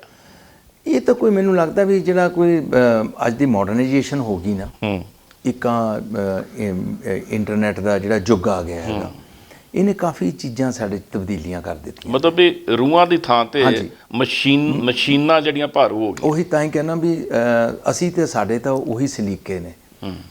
ਮੇਰੇ ਨਾਲ ਅੱਜ ਵੀ ਚਰਨਜੀਤ ਹੂਜਾ ਸਾਹਿਬ, ਅਸੀਂ ਇੱਕ ਦੂਜੇ ਨੂੰ ਉਨੀ ਮੁਹੱਬਤ ਕਰਦੇ ਹਾਂ। ਜਾਂ ਪੁਰਾਣੇ ਗਾਇਕ, ਮੈਂ ਤਾਂ ਸਵਰਗੀ ਲਾਲ ਚੰਦ ਜਮਲਾ ਜੱਟ ਦੇ ਵੀ ਗੋਡਿਆਂ 'ਚ ਬੈਠਾ, ਅਤੇ ਕੁਲਦੀਪ ਮਾਨਕ ਮੇਰਾ ਵੱਡਾ ਭਰਾ ਸੀ, ਅਤੇ ਸਾਡੀ ਮੁਹੱਬਤ ਬਹੁਤ ਸੀ। ਬਾਈ ਸ਼ਿੰਦੇ ਹੋਣਾ ਨਾਲ ਵੀ ਮੁਹੱਬਤ, ਮੁਹੰਮਦ ਸਦੀਕ ਹੋਣਾ ਨੂੰ ਮੈਂ ਬਹੁਤ ਛੋਟੇ ਹੁੰਦਿਆਂ, ਜਦੋਂ ਮੈਂ ਸਕੂਲ ਦਾ ਕਿੱਡ ਸੀ, ਉਸ ਟਾਈਮ ਦੇ ਪਬਲਿਕ ਰਿਲੇਸ਼ਨ 'ਚ ਕੰਮ ਕਰਦੇ ਸੀ, ਮੈਂ ਉਦੋਂ ਦਾ ਇਹਨਾਂ ਦਾ ਮਤਲਬ ਕਿ ਮਰੀਦ ਹਾਂ। ਇਹਨਾਂ ਦੇ ਫਿਰ ਅਖਾੜੇ ਦੇਖਣੇ, ਫਿਰ ਇਹਨਾਂ ਦੀਆਂ ਫਿਲਮਾਂ ਜਿਹੜੀਆਂ ਇਹਨਾਂ ਨੇ ਬਣਾਈਆਂ, ਫਿਰ ਅਸੀਂ ਇਕੱਠਿਆਂ ਵੀ ਇੱਕ ਟੈਲੀਫਿਲਮ ਦੇ ਵਿੱਚ ਮਾਨਸਿਕ ਇੱਕ ਯਾਦ ਦੇ ਵਿੱਚ ਕੰਮ ਕੀਤਾ। ਅਤੇ ਸਦੀਕ ਸਾਹਿਬ ਨੂੰ ਮੈਂ ਸਲੂਟ ਕਰਦਾ, ਉਹ ਅੱਜ ਵੀ ਸਾਡੇ ਲੀਜੈਂਟ ਨੇ, ਹੈ ਜੀ। ਮੇਰੀ ਕੇਦੀਪ ਹੋਣਾ ਨਾਲ ਵੀ ਬੜੀ ਮਿੱਤਰਤਾ ਰਹੀ ਹੈ। ਮਤਲਬ ਕਿ ਮੈਨੂੰ ਤਾਂ ਬੜਾ ਹਰ ਥਾਂ 'ਤੇ ਹੀ ਬੰਦਾ ਨੂੰ, ਭਾਈ ਹਰਦੀਪ ਹੋਣੀ ਜਾਂ ਜਿੰਨੇ ਸਾਡੇ ਅੱਜ ਕੱਲ੍ਹ ਦੇ ਵੀ ਮੁੰਡੇ ਨੇ, ਚਾਹੇ ਉਹਨਾਂ 'ਚ ਦਲਜੀਤ ਹੈ, ਚਾਹੇ ਉਹਨਾਂ 'ਚ ਗਿੱਪੀ ਹੈ, ਚਾਹੇ ਉਹਨਾਂ 'ਚ ਐਮੀ ਹੈ, ਜਾਂ ਹੋਰ ਨਵੇਂ ਮੁੰਡੇ ਵੀ ਜਿਹੜੇ ਆਉਂਦੇ ਨੇ, ਰੋਸ਼ਨ ਪ੍ਰਿੰਸ ਹੋਣੀ ਨੇ, ਸਰਤਾਜ ਹੋਣੀ ਨੇ, ਮੇਰੀ ਤਾਂ ਸਾਰਿਆਂ ਨਾਲ ਹੀ ਬਹੁਤ ਮੁਹੱਬਤ ਹੈ। ਅਤੇ ਬਾਈ ਗੁਰਦਾਸ ਹੋਣਾ ਨਾਲ ਤਾਂ ਮੇਰੀ ਨੇੜਤਾ ਉਸ ਟਾਈਮ ਦੀ ਹੈ ਜਦੋਂ ਇਹ ਵੀ ਸਟੂਡੈਂਟ ਸੀ, ਮੈਂ ਵੀ ਸਟੂਡੈਂਟ ਸੀ, ਅਤੇ ਅਸੀਂ ਇਕੱਠਿਆਂ ਨੇ ਭੰਗੜਾ ਵੀ ਪਾਇਆ। ਮੈਂ ਯੂਨੀਵਰਸਿਟੀ ਸੀ, ਇਹ ਫਿਜ਼ੀਕਲ ਕਾਲਜ ਚੋਂ ਨਿਕਲ ਕੇ NAS ਚਲੇ ਗਏ, ਅਤੇ ਅਸੀਂ ਕਿਹੜਾ ਇਹਨਾਂ ਦੇ NAS 'ਚ ਪ੍ਰਾਈਮ ਮਿਨਿਸਟਰ ਨੇ ਆਉਣਾ ਸੀ, ਅਤੇ ਮੈਂ ਉਦੋਂ ਫਿਰ ਸਾਨੂੰ ਇਹਨਾਂ ਨੇ ਕਿਹਾ ਕਿ ਬਾਈ ਜੀ ਅਸੀਂ ਤਾਂ 3 ਬੰਦੇ ਹੀ ਹਾਂ, ਸਰਜੀਤ ਗਿੱਲ, ਮੈਂ ਤੇ ਗੋਗੀ, ਤੇ ਤੁਸੀਂ ਆਓ। ਫਿਰ ਅਸੀਂ 5 ਬੰਦੇ ਯੂਨੀਵਰਸਿਟੀ 'ਚੋਂ ਗਏ ਤੇ ਇਹਨਾਂ ਦੇ ਭੰਗੜੇ ਦੀ ਟੀਮ ਅਸੀਂ ਉੱਥੇ NES 'ਚ ਬਣਾਈ। ਮਰਾਰਜੀ ਦੇਸਾਈ ਵਾਜ ਦਾ ਪ੍ਰਾਈਮ ਮਿਨਿਸਟਰ ਆਫ ਇੰਡੀਆ, ਉਹਨਾਂ ਦੀ ਆਮਦ ਸੀ ਉੱਥੇ NES ਦੇ ਵਿੱਚ। ਸੋ ਉਹ ਬੜੀਆਂ ਯਾਦਾਂ ਨੇ ਇਹਨਾਂ ਲੋਕਾਂ ਦੇ ਨਾਲ। ਬਾਬਾ ਜੀ ਮੈਂ ਤਾਂ ਥੋੜ੍ਹਾ ਜਿਹਾ ਪੰਜਾਬ ਦੀ ਚਿੰਤਾ ਵੱਲ ਖੜਨਾ ਚਾਹੁੰਦਾ। ਪੰਮੀ ਬਾਈ, ਤੁਹਾਡੇ ਵਰਗੇ ਹੋਰ ਲੋਕ ਗਾਇਕ, ਲੋਕ ਨਾਚ ਜਿਹੜਾ ਪ੍ਰਫੁੱਲਤ ਕਰਦੇ ਸੀ, ਇਹ ਪੰਜਾਬ ਨੂੰ ਕੀ ਹੋ ਗਿਆ? ਵੱਡੀ ਸਮੱਸਿਆ ਡਰੱਗ ਦੀ। ਉਸ ਤੋਂ ਵੱਡੀ ਗੱਲ ਜਿਹੜੀ ਹੈ, ਜਿਹੜਾ ਕਿਰਦਾਰ ਡਿੱਗਦਾ ਜਾ ਰਿਹਾ ਪੰਜਾਬੀਆਂ ਦਾ। ਰੋਜ਼ ਖਬਰਾਂ ਹੀ ਸੁਣਦੇ ਪੜ੍ਹਦੇ ਹਾਂ। ਜਿਹੜਾ ਨਿੱਘ ਸੀ ਪੰਜਾਬੀਆਂ ਦਾ, ਪੰਜਾਬੀਅਤ ਦੀ ਜਿਹੜੀ ਸਾਂਝੀ ਸੁਰ ਸੀ, ਉਹ ਖਤਮ ਹੋ ਰਹੀ। ਔਰ ਹੁਣ ਤੇ ਇਹ ਹੈ ਵੀ ਪੰਜਾਬੀਆਂ ਨੂੰ ਆਪਣੇ ਘਰੋਂ ਡਰ ਲੱਗਣ ਲੱਗ ਪਿਆ। ਕਹਿੰਦੇ ਸਾਡਾ ਤੇ ਅਸਲ ਘਰ ਜਿਹੜਾ ਕੈਨੇਡਾ ਹੋਣਾ ਚਾਹੀਦਾ, ਅਮਰੀਕਾ ਹੋਣਾ ਚਾਹੀਦਾ, ਆਸਟ੍ਰੇਲੀਆ ਹੋਣਾ ਚਾਹੀਦਾ। ਇਹ ਸਾਰੇ ਲਈ ਕਿਹਨੂੰ ਤੁਸੀਂ ਜ਼ਿੰਮੇਵਾਰ ਮੰਨਦੇ ਜੀ? ਦੇਖੋ, ਇੱਕ ਦਿਨ 'ਚ ਤੇ ਨਹੀਂ ਹੋਇਆ, ਵਨ ਡੇ ਨਹੀਂ ਕੁਛ ਹੋਇਆ। ਇਹਦੇ 'ਚ ਸਾਡੇ ਰਾਜਨੀਤਿਕ ਨੇਤਾ ਜਿਹੜੇ ਹੁਣ ਤੱਕ ਜਿਨ੍ਹਾਂ ਨੇ ਰਾਜ ਕੀਤੇ ਨੇ, ਉਹਨਾਂ ਨੇ ਇਸ ਪਾਸੇ ਨੂੰ ਤਵੱਜੋ ਹੀ ਨਹੀਂ ਦਿੱਤੀ। ਪਿਛਲੇ 30 ਸਾਲਾਂ ਤੋਂ ਇਹ ਵਰਤਾਰਾ ਜਿਹੜਾ ਹੈਗਾ ਉਹ ਬਣਿਆ ਹੋਇਆ ਹੈ। ਅਤੇ ਸਾਡੀ ਇੱਕ ਵੱਡੀ ਪ੍ਰੋਬਲਮ ਰਹੀ ਹੈ ਸਾਡੇ ਪੰਜਾਬ ਦੀ, ਕਿ ਸਾਡੇ ਸੈਂਟਰ ਸਟੇਟ ਰਿਲੇਸ਼ਨਸ ਜਿਹੜੇ ਨੇ ਉਹ ਕਦੇ ਵੀ ਵਧੀਆ ਨਹੀਂ ਰਹੇ। ਅਤੇ ਅਸੀਂ ਤਾਂ ਹੁਣੀ ਵਾਲੇ ਸਾਲ ਪਹਿਲਾਂ ਇੱਕ ਵੱਡੀ ਲੜਾਈ ਕਿਸਾਨ ਮੂਵਮੈਂਟ ਦੀ ਲੜ ਕੇ ਦੇਖੀ ਹੈਗੀ ਹੈ। ਸਾਡੀ ਬਦਕਿਸਮਤੀ ਇਹ ਹੈਗੀ ਹੈ ਤਰਲੋਚਨ ਬਾਈ ਜੀ, ਕਿ ਸਾਡੇ ਚਾਹੇ ਉਹ ਸਾਡੀ ਮੌਜੂਦਾ ਸਰਕਾਰ, ਚਾਹੇ ਆਪੋਜੀਸ਼ਨ ਦੇ ਲੀਡਰਸ, ਅਸੀਂ ਟੁਗੈਦਰ ਇਕੱਠੇ ਹੋ ਕੇ ਇਹ ਵਿਚਾਰੇ ਕਦੇ ਵੀ ਪੰਜਾਬ ਲਈ ਸਿਰਦ ਹੋ ਕੇ ਨਹੀਂ ਸੋਚਦੇ। ਜੇ ਮੌਜੂਦਾ ਸਰਕਾਰ ਸੋਚਦੀ ਹੈ ਤਾਂ ਆਪੋਜੀਸ਼ਨ ਵਾਲੇ ਲੱਤਾਂ ਖਿੱਚਣ ਲੱਗ ਜਾਂਦੇ ਨੇ, ਆਪਦੇ ਮੁੱਦੇ ਭਾਲਣ ਲੱਗ ਜਾਂਦੇ ਨੇ। ਅਤੇ ਅਸੀਂ ਇੰਨੇ ਕੁ ਜ਼ਿਆਦਾ ਆਪਰਚੂਨਿਸਟ ਹੋ ਗਏ ਹਾਂ, ਅਤੇ ਹਰ ਬੰਦਾ ਹੁਣ ਆਪਦੇ ਲਈ ਸੋਚਦਾ, ਨਿੱਜ ਲਈ ਸੋਚਦਾ। ਲੁਕਾਈ ਲਈ ਸੋਚਣਾ ਅਸੀਂ ਬੰਦ ਕਰ ਦਿੱਤਾ। ਸਾਡੀ ਸੋਚ ਜਿਹੜੀ ਹੈ ਡੇ ਬਾਈ ਡੇ, ਉਹ ਜਿਵੇਂ ਮੈਂ ਤੁਹਾਨੂੰ ਪਹਿਲਾਂ ਜ਼ਿਕਰ ਕੀਤਾ ਕਿ ਉਹ ਇੱਕ ਦਿਨ 'ਚ ਨਹੀਂ ਹੋਈ। ਇਹ ਕਹਿੰਦੇ ਵੀ ਕਿਸੇ ਵੀ ਸਟੇਟ ਦਾ ਜਿਹੜਾ ਨਵਾਂ ਯੂਥ ਹੈ, ਨਵੀਂ ਪੀੜ੍ਹੀ ਹੈ, ਉਹਦੇ ਰੋਲ ਮਾਡਲ ਜਿਹੜੇ ਨੇ, ਇੱਕ ਤਾਂ ਸਿਆਸਤਦਾਨ ਹੁੰਦੇ, ਉਹ ਮੁੱਖ ਮੰਤਰੀ ਹੋ ਸਕਦਾ, ਮੰਤਰੀ, MLA ਹੋ ਸਕਦੇ ਆ। ਦੂਸਰਾ ਕਹਿੰਦੇ ਵੀ ਜਿਹੜੀ ਨਵੀਂ ਪੀੜ੍ਹੀ ਹੈ ਉਹ ਕਲਾਕਾਰਾਂ ਨੂੰ, ਗਾਇਕਾਂ ਨੂੰ ਬਹੁਤ ਕਬੂਲਦੀ ਹੈ ਵੀ ਗਾਇਕ ਕਿਵੇਂ ਚੱਲਦਾ ਹੈ, ਗਾਇਕ ਕਿਹੜੇ ਕੱਪੜੇ ਪਾਉਂਦਾ, ਗਾਇਕ ਪੱਗ ਬੰਨ੍ਹਦਾ ਕਿ ਨਹੀਂ ਬੰਨ੍ਹਦਾ, ਗਾਇਕ ਗਾਉਂਦਾ ਕੀ ਹੈ, ਬੋਲਦਾ ਕੀ ਹੈ। ਲੱਗਦਾ ਨਹੀਂ ਵੀ ਇਹਦੇ 'ਚ ਜਿਹੜੀ ਗਾਇਕ ਭਾਈਚਾਰਾ ਹੈ ਉਹਦੀ ਵੀ ਕਿਤੇ ਜ਼ਿੰਮੇਵਾਰੀ ਜਿਹੜੀ ਸੀ ਉਹ ਤੋਂ ਭਟਕਿਆ, ਜੋ ਕੁਛ ਪਰੋਸਿਆ ਉਹਨੇ, ਉਹਦਾ ਵੀ ਇੱਕ ਕਾਰਨ ਹੈ? ਦੇਖੋ, ਇਹ ਇੱਕ ਰੀਜ਼ਨ ਹੋ ਸਕਦਾ ਹੈਗਾ, ਕਿਉਂਕਿ ਜਿਹੜਾ ਗਾਇਕ ਹੈਗਾ, ਕੋਈ ਵੀ ਕਲਾਕਾਰ, ਨਾਟ ਓਨਲੀ ਦਾ ਗਾਇਕ, ਚਾਹੇ ਉਹ ਥੀਏਟਰ ਦਾ ਹੈਗਾ, ਚਾਹੇ ਉਹ ਫਿਲਮ ਦਾ ਹੈਗਾ, ਚਾਹੇ ਉਹ ਰਾਈਟਰ ਹੈਗਾ, ਚਾਹੇ ਉਹ ਗਵਈਆ ਹੈਗਾ, ਇਹ ਸਮਾਜ ਦਾ ਆਈਨਾ ਹੁੰਦੇ ਨੇ, ਸ਼ੀਸ਼ਾ ਹੁੰਦੇ ਨੇ, ਰੋਲ ਮਾਡਲ ਹੁੰਦੇ ਨੇ। ਉਹ ਮੈਂ ਹਮਜ਼ਾ ਰਸੂਲ ਨੂੰ ਪੜ੍ਹ ਰਿਹਾ ਸੀ, ਉਹਦੇ 'ਚ ਉਹਨੂੰ ਇਹੀ ਲਿਖਿਆ ਸੀ, ਕਹਿੰਦਾ ਵੀ ਬੰਦਾ ਜਿਹੜਾ ਵੀ ਹੂਸੋ ਐਵਰ, ਕੋਈ ਕਲਾਕਾਰ ਹੈ ਜਾਂ ਕੁਛ ਹੈਗਾ, ਉਹ ਤਾਂ ਮਰ ਮਿਟ ਜਾਂਦਾ, ਉਹਦੀਆਂ ਤਾਂ ਕਬਰਾਂ ਬਣ ਜਾਂਦੀਆਂ ਨੇ ਜਾਂ ਵੈਸੇ ਚਲਾ ਜਾਂਦਾ ਹੈ, ਪਰ ਉਹਦਾ ਕੀਤਾ ਕੰਮ ਸਦਾ ਹੀ ਬੋਲਦਾ ਰਹਿੰਦਾ ਹੈ। ਗਾਇਕ ਦੇ ਗਾਣੇ ਜਿਹੜੇ ਨੇ ਉਹ ਹਮੇਸ਼ਾ ਗੂੰਜਦੇ ਨੇ ਫਿਜ਼ਾ 'ਚ। ਜੇ ਉਹ ਅੱਛਾ ਕੰਮ ਕਰੂਗਾ ਅਤੇ ਉਹ ਅੱਛਾ ਉਹਦਾ ਰਿਕਾਰਡ ਰੈਕਡ ਜਿਹੜਾ ਹੈਗਾ, ਉਹਦੇ ਮਰਨ ਤੋਂ ਮਗਰੋਂ ਲਾਲਚੰਦ ਜਮਲਾ ਜੱਟ ਦੇ ਵਿੱਚ ਨਹੀਂ। ਅਤੇ ਕੀ ਅਸੀਂ ਲਾਲਚੰਦ ਜਮਲਾ ਜੱਟ ਦੇ ਵਿੱਚ ਗਾਣੇ, ਜੰਗਲ ਦੇ ਵਿੱਚ ਕੂਆ ਲਵਾ ਦੇ, ਉੱਤੇ ਲਵਾ ਦੇ ਡੋਲ, ਸਖੀਆ ਨਾਮ ਸਈਂ ਦਾ ਬੋਲ, ਤੇਰੇ ਨੀ ਕਰਾਰਾ ਮੈਨੂੰ ਪੱਟਿਆ, ਦੱਸ ਮੈਂ ਕੀ ਪਿਆਰ ਵਿੱਚੋਂ ਖੱਟਿਆ, ਚਾਹੇ ਕੁਲਦੀਪ ਮਾਨਕ ਮਾਂ ਹੁੰਦੀ ਹੈ ਮਾਂ ਉਹ ਦੁਨੀਆ ਵਾਲਿਓ, ਤੇਰੇ ਟਿੱਲੇ ਤੋਂ ਸੂਰਤ ਦੀਂਦੀ ਹੈ ਹੀਰ ਦੀ। ਚਾਹੇ ਇਹਨਾਂ ਲੈਣਾ ਨੂੰ ਦੇਵ ਤਰੀਕੇ ਵਾਲੇ ਨੇ ਲਿਖਿਆ, ਚਾਹੇ ਸਾਹਿਬ ਬਾਬੂ ਸਿੰਘ ਮਾਨ ਹੋਣਾ ਨੇ ਇੰਨੇ ਖੂਬਸੂਰਤ ਗਾਣੇ ਲਿਖੇ ਨੇ, ਸ਼ਿਵ ਕੁਮਾਰ ਬਟਾਲਵੀ ਨੇ ਲਿਖੇ ਨੇ। ਉਹ ਬੰਦੇ ਚਾਹੇ ਸਾਤੋਂ ਚਲੇ ਗਏ, ਪਰ ਉਹਨਾਂ ਦੇ ਕੀਤੇ ਕੰਮ ਤਾਂ ਬੋਲਦੇ ਨੇ ਨਾ। ਬਾਈ ਜੀ, ਜੇ ਅੱਜ ਦੀ ਗੱਲਬਾਤ 'ਚ ਸਿੱਧੂ ਮੂਸੇਵਾਲਾ ਦਾ ਜ਼ਿਕਰ ਨਾ ਕੀਤਾ ਜਾਵੇ ਤਾਂ ਮੈਨੂੰ ਲੱਗਦਾ ਵੀ ਸਾਡੇ ਇੰਟਰਵਿਊ ਅਧੂਰੀ ਰਹੂਗੀ। ਜਦੋਂ ਪੰਮੀ ਬਾਈ ਹੋਣਾ ਦੇ ਕੰਨ 'ਚ ਆਵਾਜ਼ ਪਈ, ਸ਼ੁਭਜੀਤ ਸਿੰਘ ਸਿੱਧੂ ਮੂਸੇਵਾਲਾ ਦਾ ਕਤਲ ਹੋ ਗਿਆ, ਉਹਨੂੰ ਗੋਲੀਆਂ ਨਾਲ ਵਿੰਨ ਦਿੱਤਾ, ਤੇ ਫਿਰ ਮਨ 'ਚੋਂ ਕੀ ਆਵਾਜ਼ ਉੱਠੀ? ਆਈ ਵਾਜ਼ ਸ਼ੌਕਡ। ਮੈਂ ਸੱਚੀ ਪੁੱਛਦਾ, ਮੈਂ ਉਸ ਦਿਨ ਬੀਨੂ ਢਿੱਲੋਂ ਦੇ ਫਾਦਰ ਦਾ ਭੋਗ ਸੀ, ਉਹ ਅਟੈਂਡ ਕਰਕੇ ਮੈਂ ਗੁੜਗਾਵਾਂ ਇੱਕ ਮੀਟਿੰਗ ਲਈ ਜਾ ਰਿਹਾ ਸੀ। 4:45 ਦਾ ਟਾਈਮ ਹੋਣਾ, ਅਤੇ ਮੈਂ ਜੀਂਦ ਕ੍ਰੋਸ ਕਰ ਚੁੱਕਿਆ ਸੀ। ਤਾਂ ਮੈਨੂੰ ਅੰਗਰੇਜ਼ੀ ਟ੍ਰਿਬਿਊਨ ਦੀ ਮੋਨਾ ਵੱਲੋਂ ਫੋਨ ਆਇਆ, ਬਾਈ ਜੀ Sidhu Moosewala is no more. I was shocked. ਮੈਂ ਬਿਲਕੁਲ, ਮੇਰੇ ਕੋਲ ਹੈਵ ਨੋ ਵਰਡ, ਮੈਂ ਕੁਝ ਬੋਲ ਨਹੀਂ ਸਕਿਆ 2-3 ਮਿੰਟ। ਮੈਂ ਕਿਹਾ ਵੀ ਵਾਟ ਹੈਪਨਡ? ਕਹਿੰਦੇ ਵੀ ਉਹਨੂੰ ਇਸ ਤਰ੍ਹਾਂ ਕਰਕੇ ਗੋਲੀਆਂ ਦਾਗ ਦਿੱਤੀਆਂ ਗਈਆਂ। ਰੀਅਲੀ ਮੈਂ ਇੰਨਾ ਕੁ ਫੈਡ ਅਪ ਹੋਇਆ। ਤੇ ਫਿਰ ਮੈਨੂੰ ਚਮਕੀਲਾ ਵੀ ਯਾਦ ਆਇਆ। ਉਹ ਕਿਵੇਂ? ਇਸ ਕਰਕੇ ਯਾਦ ਆਇਆ ਠੀਕ ਹੈ, ਠੀਕ। ਕਿ ਚਮਕੀਲੇ ਨੂੰ ਵੀ ਮਾਰਿਆ ਗਿਆ ਕਿ ਉਹਦੀ ਆਵਾਜ਼ ਮਾਰ ਦਿੱਤੀ, ਕਿ ਸ਼ੁਭਦੀਪ ਸਿੱਧੂ ਨੂੰ ਮਾਰਿਆ ਗਿਆ, ਮਾਪਿਆਂ ਦਾ ਇਕਲੌਤਾ ਪੁੱਤ, ਬੜਾ ਦਰਦਨਾਕ ਹਾਦਸਾ ਹੈ। ਤੇ ਉਹਦੀ ਆਵਾਜ਼ ਨੂੰ ਕੋਈ ਕਤਲ ਕਰ ਸਕਦਾ? ਆਵਾਜ਼ ਨੂੰ ਕੋਈ ਕਤਲ ਕਰ ਸਕਿਆ? ਉਹਦਾ ਅੱਜ ਵੀ ਜਿਹੜਾ ਹੈਗਾ 295 ਹੈ ਜੀ। ਤੇ ਉਹਨੂੰ ਰੇਡੀਓ ਮਿਰਚੀ ਨੇ ਬੈਸਟ ਅਵਾਰਡ ਦਿੱਤਾ, ਉਹਨੂੰ ਬੈਸਟ ਲਿਕਸਿਟ ਦਾ ਅਵਾਰਡ ਦਿੱਤਾ, ਬੈਸਟ ਸੌਂਗ ਦਾ ਅਵਾਰਡ ਦਿੱਤਾ। ਤੇ ਉਹਨੂੰ ਕੋਈ ਰੋਕ ਸਕਿਆ? ਚਾਹੇ ਉਹ ਕਿਸੇ ਵੀ ਗੈਂਗਸਟਰ ਦੀ, ਟੈਰਰਿਸਟ ਦੀ, ਕਿਸੇ ਦੀ ਵੀ ਗੋਲੀ ਹੋਵੇ, ਗੋਲੀ ਕੋਈ ਮਸਲੇ ਦਾ ਹੱਲ ਨਹੀਂ ਹੈਗਾ। ਬਾਈ ਜੀ ਇੱਕ ਮੈਂ ਜਿਹੜੇ ਵੀ ਤੁਹਾਡੇ ਵਰਗੇ ਸੰਜੀਦਾ ਹਰਦੀਪ ਹੋਣੀ ਪਿਛਲੇ ਦਿਨ ਹੀ ਆਏ ਸੀ, ਜਾਂ ਮੈਡਮ ਸੁੱਖੀ ਉਹਨਾਂ ਨਾਲ ਗੱਲ ਕੀਤੀ ਸੀ। ਇੱਕ ਪਤਾ ਨਹੀਂ ਮੈਨੂੰ ਵਹਿਮ ਹੈ ਜਾਂ ਮੈਨੂੰ ਲੱਗਦਾ ਵੀ ਇਹ ਬਚਾ ਹੋ ਸਕਦਾ। ਕਿਤੇ ਸਰਕਾਰਾਂ ਪੰਜਾਬ ਦੇ ਹੋਣਹਾਰ ਜਿਹੜੇ ਪਲੇਅਰ ਨੇ, ਤੁਹਾਡੇ ਵਰਗੇ ਜਿਹੜੇ ਲੋਕ ਗਾਇਕ ਨੇ, ਕੌਮਾਂਤਰੀ ਪੱਧਰ 'ਤੇ ਪਛਾਣ ਬਣਾਉਣ ਵਾਲੇ ਜਿਹੜੇ NRI ਨੇ, ਜੇ ਉਹਨਾਂ ਨੂੰ ਇੱਕ ਜੁਆਇੰਟ ਉਹਨਾਂ ਦਾ ਫਰੰਟ ਬਣਾ ਕੇ ਉਹਨਾਂ ਦੀ ਡਿਊਟੀ ਲਾ ਦੇ ਵੀ ਪੰਜਾਬ ਦੇ ਯੂਥ ਨੂੰ ਅਵੇਅਰ ਕਰਨਾ, ਭਾਵੇਂ ਗਾ ਕੇ ਕਰੋ, ਭਾਵੇਂ ਸਮਝਾ ਕੇ ਕਰੋ, ਇਹ ਨਹੀਂ ਵੀ ਘਰ ਘਰ ਜਾਣਾ, ਕਿਤੇ ਪ੍ਰੋਗਰਾਮ ਹੋਣ, ਤੇ ਲੱਗਦਾ ਨਹੀਂ ਵੀ ਇਹਦੇ ਨਾਲ ਪੰਜਾਬ 'ਚ ਇੱਕ ਨਵੀਂ ਨੁਹਾਰ ਆ ਸਕਦੀ ਹੈ? ਕਰ ਤੇ ਸਕਦੇ ਨੇ ਸਾਹਿਬ। ਭਗਵੰਤ ਸਿੰਘ ਮਾਨ ਹੋਣੀ ਸਾਡੇ ਸ਼ੋਬੇ 'ਚ ਹੀ ਨੇ।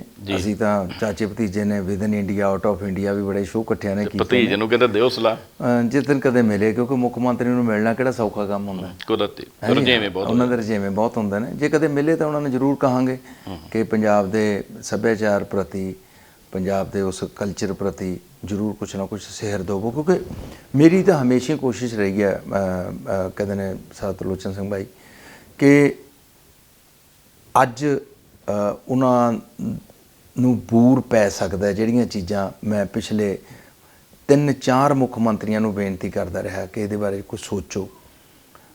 ਕਿਉਂਕਿ ਕਲਚਰ ਇਕੱਲਾ ਗੀਤ ਸੰਗੀਤ ਹੀ ਨਹੀਂ ਹੈਗਾ, ਕਲਚਰ 'ਚ ਬਹੁਤ ਕੁਛ ਹੈਗਾ। ਸਾਡੀ ਬੋਲਚਾਲ, ਸਾਡਾ ਖਾਣਾ ਪੀਣਾ, ਸਾਡਾ ਪਹਿਰਾਵਾ, ਸਾਡੇ ਲੋਕ ਨਾਚ। ਬਾਈ ਜੀ ਸਭ ਤੋਂ ਵੱਡੀ ਗੱਲ ਸਾਡੀ ਮਾਨਸਿਕਤਾ ਉਦਾਂ ਦੀ। ਉਹੀ ਤਾਂ ਹੀ ਕਹਿੰਦਾ ਵੀ ਸਾਡੇ ਲੋਕ ਨਾਚ, ਸਾਡੇ ਲੋਕ ਗੀਤ, ਸਾਡੇ ਲੋਕ ਮਤਲਬ ਕਿ ਸਾਜ਼, ਬਹੁਤ ਕੁਛ ਆਉਂਦਾ, ਬਹੁਤ ਵਾਈਡਰ ਘੇਰਾ ਹੈਗਾ ਕਲਚਰ ਦਾ। ਤੇ ਉਹਦੇ ਲਈ ਮੈਂ ਕੋਸ਼ਿਸ਼ ਤਾਂ ਬੜੀ ਕੀਤੀ ਸੀ ਪਿਛਲੇ ਕਾਫੀ ਮੁੱਖ ਮੰਤਰੀਆਂ ਨਾਲ ਇਸ ਇਸ਼ੂ ਦੇ ਉੱਤੇ ਗੱਲ ਕਰਨ ਦੇ ਲਈ ਕਿ ਕੁਛ ਨਾ ਕੁਛ ਪੰਜਾਬ ਲਈ ਅੱਛਾ ਕੀਤਾ ਜਾਵੇ। ਪਰ ਉਹਨਾਂ ਨੂੰ ਸ਼ਾਇਦ ਇਹ ਸਮਝ ਨਹੀਂ ਪਈ, ਜਾਂ ਉਹਨਾਂ ਨੂੰ ਨਹੀਂ ਕਹਿੰਦੇ ਨੇ ਚੰਗਾ ਲੱਗਿਆ ਹੋਣਾ ਕਿ ਕੋਈ ਇਸ ਤਰ੍ਹਾਂ ਦੀ ਗੱਲ ਹੋਵੇ। ਕਿਉਂਕਿ ਜ਼ਿਆਦਾ ਪੋਲੀਟੀਕਲ ਬੰਦਿਆਂ ਦਾ ਜਿਹੜਾ ਹੈਗਾ ਉਹ ਆਪਦੀਆਂ ਵੋਟਾਂ ਵੱਲ ਹੀ ਧਿਆਨ ਹੁੰਦਾ ਹੈ। ਵੋਟਾਂ ਵੱਲ ਇੱਕ ਤੁਹਾਨੂੰ ਤਾਂ ਬਹੁਤ ਜ਼ਿਆਦਾ ਤਜਰਬਾ ਹੋਊਗਾ ਵੀ ਜਿਹੜਾ ਸੱਭਿਆਚਾਰਕ ਵਿਭਾਗ ਆ ਖੰਡਰ ਜਿਹਾ ਬਣ ਗਿਆ, ਉਹਨੂੰ ਬੋਦਰ ਨਹੀਂ ਕਰਦਾ। ਤੇ ਜੇ ਕਿਸੇ MLA ਨੂੰ ਮੰਤਰੀ ਬਣਾਉਣਾ ਹੋਵੇ, ਮਜਬੂਰੀ 'ਚ ਨੁਕਰੇ ਲਾਉਣਾ ਹੋਵੇ, ਤੇ ਕਹਿੰਦੇ ਵੀ ਇਹਨੂੰ ਸੱਭਿਆਚਾਰਕ ਵਿਭਾਗ ਦੇ ਦਿਓ। ਤੇ ਜਦੋਂ ਨਜ਼ਰੀਆ ਇੱਦਾਂ ਦਾ ਹੋਵੇ ਤੇ ਫਿਰ ਸੱਭਿਆਚਾਰ ਕੀ ਕਰੂਗਾ? ਦੇਖੋ ਉਹੀ ਗੱਲ ਹੈ ਜੀ ਕਿ ਮੈਂ ਸੱਚੀ ਪੁੱਛਦਾ, ਮੈਂ ਤੁਹਾਡੇ ਇਸ ਟੈਲੀਵਿਜ਼ਨ ਦੇ ਜ਼ਰੀਏ, ਸਮਰ ਨਿਊਜ਼ ਦੇ ਜ਼ਰੀਏ ਮੁੱਖ ਮੰਤਰੀ ਸਾਹਿਬ ਨੂੰ ਵੀ ਬੇਨਤੀ ਕਰਾਂਗਾ ਕਿ ਇਹਦੇ ਬਾਰੇ ਥੋੜ੍ਹਾ ਜਿਹਾ ਸਿਹਰਦ ਹੋਵੋ। ਸਾਡੀ ਜਿਹੜੀ ਸੱਭਿਆਚਾਰਕ ਮੰਤਰੀ ਬੀਬੀ, ਉਹ ਵੀ ਸਾਡੇ ਸ਼ੋਬੇ 'ਚੋਂ ਹੀ ਹੈ। ਬਿਲਕੁਲ ਗਗਨ ਅਨਮੋਲ, ਹਾਂਜੀ ਜੀ, ਤੇ ਬਾਈ ਬਲਕਾਰ ਸਿੱਧੂ ਵੀ ਸਾਡੇ ਸ਼ੋਬੇ 'ਚੋਂ ਹੈ, ਦੇਵ ਮਾਨ ਵੀ ਸਾਡੇ ਸ਼ੋਬੇ 'ਚੋਂ ਹੈ। ਕਿੰਨੇ ਬੰਦੇ ਨੇ ਜਿਹੜੇ ਫਨਕਾਰ ਕਲਾਕਾਰ ਅੱਜ ਇਸ ਸਰਕਾਰ ਦਾ ਪਾਰਟ। ਜਦੋਂ CM ਭਗਵੰਤ ਮਾਨ ਹੋਣੀ ਕਲਾਕਾਰ ਨੇ, ਤੇ ਸਾਰੀ ਸਰਕਾਰ ਹੀ ਕਲਾਕਾਰਾਂ ਦੀ ਹੋਵੇ। ਇਸੇ ਕਰਕੇ ਮਤਲਬ ਕਿ ਵੀ ਕਲਾਕਾਰਾਂ ਲਈ ਜ਼ਰੂਰ ਕੁਛ ਨਾ ਕੁਛ ਅੱਛਾ ਹੋਣਾ ਚਾਹੀਦਾ। ਅਸੀਂ ਆਪਦੇ ਲਈ ਨਹੀਂ ਮੰਗਦੇ, ਪੰਮੀ ਬਾਈ ਨੂੰ ਤਾਂ ਕੋਈ ਲੋੜ ਨਹੀਂ, ਨਾ ਕੋਈ ਅਹੁਦੇ ਦੀ ਲੋੜ ਹੈ, ਨਾ ਕਿਸੇ ਚੀਜ਼ ਦੀ ਲੋੜ ਹੈ। ਮੈਂ ਚਾਹੁੰਦਾ ਕਿ ਜਿਹੜੇ ਸਾਡੇ ਬੱਚੇ ਸਕੂਲਾਂ ਕਾਲਜਾਂ ਦੇ ਵਿੱਚ ਵੱਖ-ਵੱਖ ਵੰਨਗੀਆਂ 'ਚ ਪਾਰਟੀਸਪੇਟ ਕਰਦੇ ਨੇ, ਜਿਵੇਂ ਕਿ ਹਰ ਡਿਪਾਰਟਮੈਂਟ ਦੇ ਵਿੱਚ ਸਪੋਰਟਸ ਕੋਟਾ ਹੈ 2% ਜੀ, ਤੇ ਸੱਭਿਆਚਾਰ ਦਾ ਕੋਟਾ ਹੋਣਾ ਚਾਹੀਦਾ ਹੈ। ਉਹਨਾਂ ਬੱਚਿਆਂ ਨੂੰ ਜਿਹੜੇ 4-4 5-5 ਸਾਲ ਕੋਈ ਯੂਨੀਵਰਸਿਟੀ ਕੋਈ ਇੰਟਰ ਯੂਨੀਵਰਸਿਟੀ ਕੋਈ ਨੈਸ਼ਨਲ ਲੈਵਲ ਦੇ ਉੱਤੇ ਤੁਸੀਂ ਸੱਭਿਆਚਾਰ ਦੇ ਕੋਟੇ ਦੀ ਗੱਲ ਕਰਦੇ, ਮੈਨੂੰ ਯਾਦ ਆ ਉਹ ਜਦੋਂ ਟ੍ਰਿਬਿਊਨ 'ਚ ਹੋਈਦਾ ਪੁਰਾਣੀਆਂ ਗੱਲਾਂ, ਉਦੋਂ ਇੱਕ ਸੱਭਿਆਚਾਰ ਵਿਭਾਗ ਦੀ ਲਿਸਟ ਸਾਡੇ ਹੱਥ ਆ ਜਾਂਦੀ ਸੀ ਵੀ ਪੰਮੀ ਬਾਈ ਦਾ ਇਹ ਰੇਟ ਆ, ਹੰਸਰਾਜ ਉਹਨਾਂ ਦਾ ਇਹ ਰੇਟ ਆ, ਤੇ ਬੜਾ ਰੌਲਾ ਪੈਂਦਾ ਸੀ ਵੀ ਰੇਟ ਹੀ ਬਹੁਤ ਘੱਟ ਸੀ। ਜਦੋਂ ਲਿਸਟਾਂ ਹੀ ਖਤਮ ਹੋ ਗਈਆਂ, ਤੁਹਾਡੇ ਪ੍ਰੋਗਰਾਮ ਲੱਗਣੇ ਬੰਦ ਹੋ ਗਏ, ਤੇ ਫਿਰ ਤੁਸੀਂ ਕੋਟਾ ਕਿੱਥੋਂ ਭਾਲਦੇ ਜੇ? ਨਹੀਂ ਦੇਖੋ, ਇਹ ਤਾਂ ਸਰਕਾਰਾਂ ਲਈ ਕੋਈ ਮਾਮੂਲੀ ਗੱਲ ਹੈ। ਬੱਚਿਆਂ ਲਈ ਜਿਹੜੇ ਸਾਡੀ ਆਉਣ ਵਾਲੀ ਜਨਰੇਸ਼ਨ ਉਹ ਕਿਉਂ ਕੰਮ ਕਰਨਗੇ? ਕਿਉਂ ਅੱਜ ਤੁਹਾਨੂੰ ਤੁਸੀਂ ਕਿਸੇ ਵੀ ਯੂਨੀਵਰਸਿਟੀ 'ਚ ਚਲੇ ਜਾਓ, ਤੁਹਾਨੂੰ ਭੰਗੜਾ ਟੀਮ ਦੇ ਲਈ 15 ਬੰਦੇ ਜਾਂ 8 ਬੰਦੇ 10 ਬੰਦੇ ਲੱਭਣੇ ਔਖੇ ਹੋ ਗਏ। ਜੀ ਜੀ ਜੀ। ਮੁੰਡੇ ਕਹਿੰਦੇ ਛੱਡ ਜਾ ਰਹੇ, ਫਾਲਤੂ ਦਾ ਕੰਮ ਹੈ, ਸਾਤੋਂ ਨਹੀਂ ਇਹ ਹੁੰਦਾ ਹੈ। ਤੇ ਇਸੇ ਤਰ੍ਹਾਂ ਕੁੜੀਆਂ ਦਾ ਗਿੱਧਾ ਹੈ ਜਾਂ ਵੱਖ-ਵੱਖ ਡਾਂਸਿਸ ਨੇ ਜਾਂ ਥੀਏਟਰ ਲਈ। ਸੋ ਇਹ ਜਿਹੜੀਆਂ ਚੀਜ਼ਾਂ ਨੇ ਉਹ ਤਾਂ ਹੀ ਅੱਛੀਆਂ ਲੱਗਦੀਆਂ ਨੇ ਕਿ ਅਗਲਾ ਕਹਿੰਦਾ ਯਾਰ ਇਹਦੇ 'ਚ ਪੇਰੈਂਟਸ ਵੀ ਕਹਿਣਗੇ ਹਾਂ ਬੇਟਾ ਕੰਮ ਕਰੋ, ਇਹਦੇ 'ਚ ਜਿਹੜਾ ਹੈਗਾ ਤੁਹਾਨੂੰ ਗਾਹਾਂ ਨੌਕਰੀ ਲਈ ਵੀ ਤੁਹਾਨੂੰ ਸਹਾਈ ਹੋਣਗੇ ਸਰਟੀਫਿਕੇਟਸ, ਨਹੀਂ ਤਾਂ ਫਿਰ ਸਰਟੀਫਿਕੇਟ ਤੁਸੀਂ ਜਿਹੜੇ ਤੁਹਾਡੇ ਦੌਰ ਦੇ ਗਾਇਕ ਨੇ ਜਿਨ੍ਹਾਂ ਦਾ ਤੁਸੀਂ ਨਾਮ ਮਿਲਿਆ, ਜੱਸੀ ਹੋਣੀ, ਹੰਸ ਚਲੋ ਹੁਣ ਮਿਲੇ ਵੀ ਤੁਸੀਂ ਕਿਤੇ ਕੋਈ ਗੈਦਰਿੰਗ ਵੀ ਕਰਦੇ ਜੇ, ਇਕੱਠ ਕਰਕੇ ਕਿਤੇ ਮਨ ਫਰੋਲਦੇ ਜੇ ਵੀ ਅੱਜ ਦਾ ਯੁੱਗ ਕੀ ਹੈ, ਸਾਡੇ ਯੁੱਗ 'ਚ ਕੀ? ਦੇਖੋ ਹਾਂ, ਹੰਸ ਨਾਲ ਤਾਂ ਮੇਰੀ ਜੱਸੀ ਨਾਲ ਕਹਿੰਦੇ ਨੇ ਬਹੁਤ ਇਹਨਾਂ ਗੱਲਾਂ ਤੇ ਅਸੀਂ ਇਸ਼ੂਜ਼ ਦੇ ਉੱਤੇ ਡਿਸਕਸ ਵੀ ਕਰਦੇ ਰਹਿੰਦੇ ਹਾਂ ਤੇ ਪੁਰਾਣੇ ਸਮਿਆਂ ਨੂੰ ਵੀ ਯਾਦ ਕਰਦੇ ਰਹਿੰਦੇ ਹਾਂ। ਤੇ ਪਿੱਛੇ ਜੇ ਅਸੀਂ ਰੇਡੀਓ ਮਿਰਚੀ ਤੇ ਬਹੁਤ ਕਾਫੀ ਬੰਦੇ ਇਕੱਠੇ ਸੀ, ਵੱਡੇ ਵੱਡੇ ਰਾਈਟਰ ਸੀ ਉਹਦੇ 'ਚ।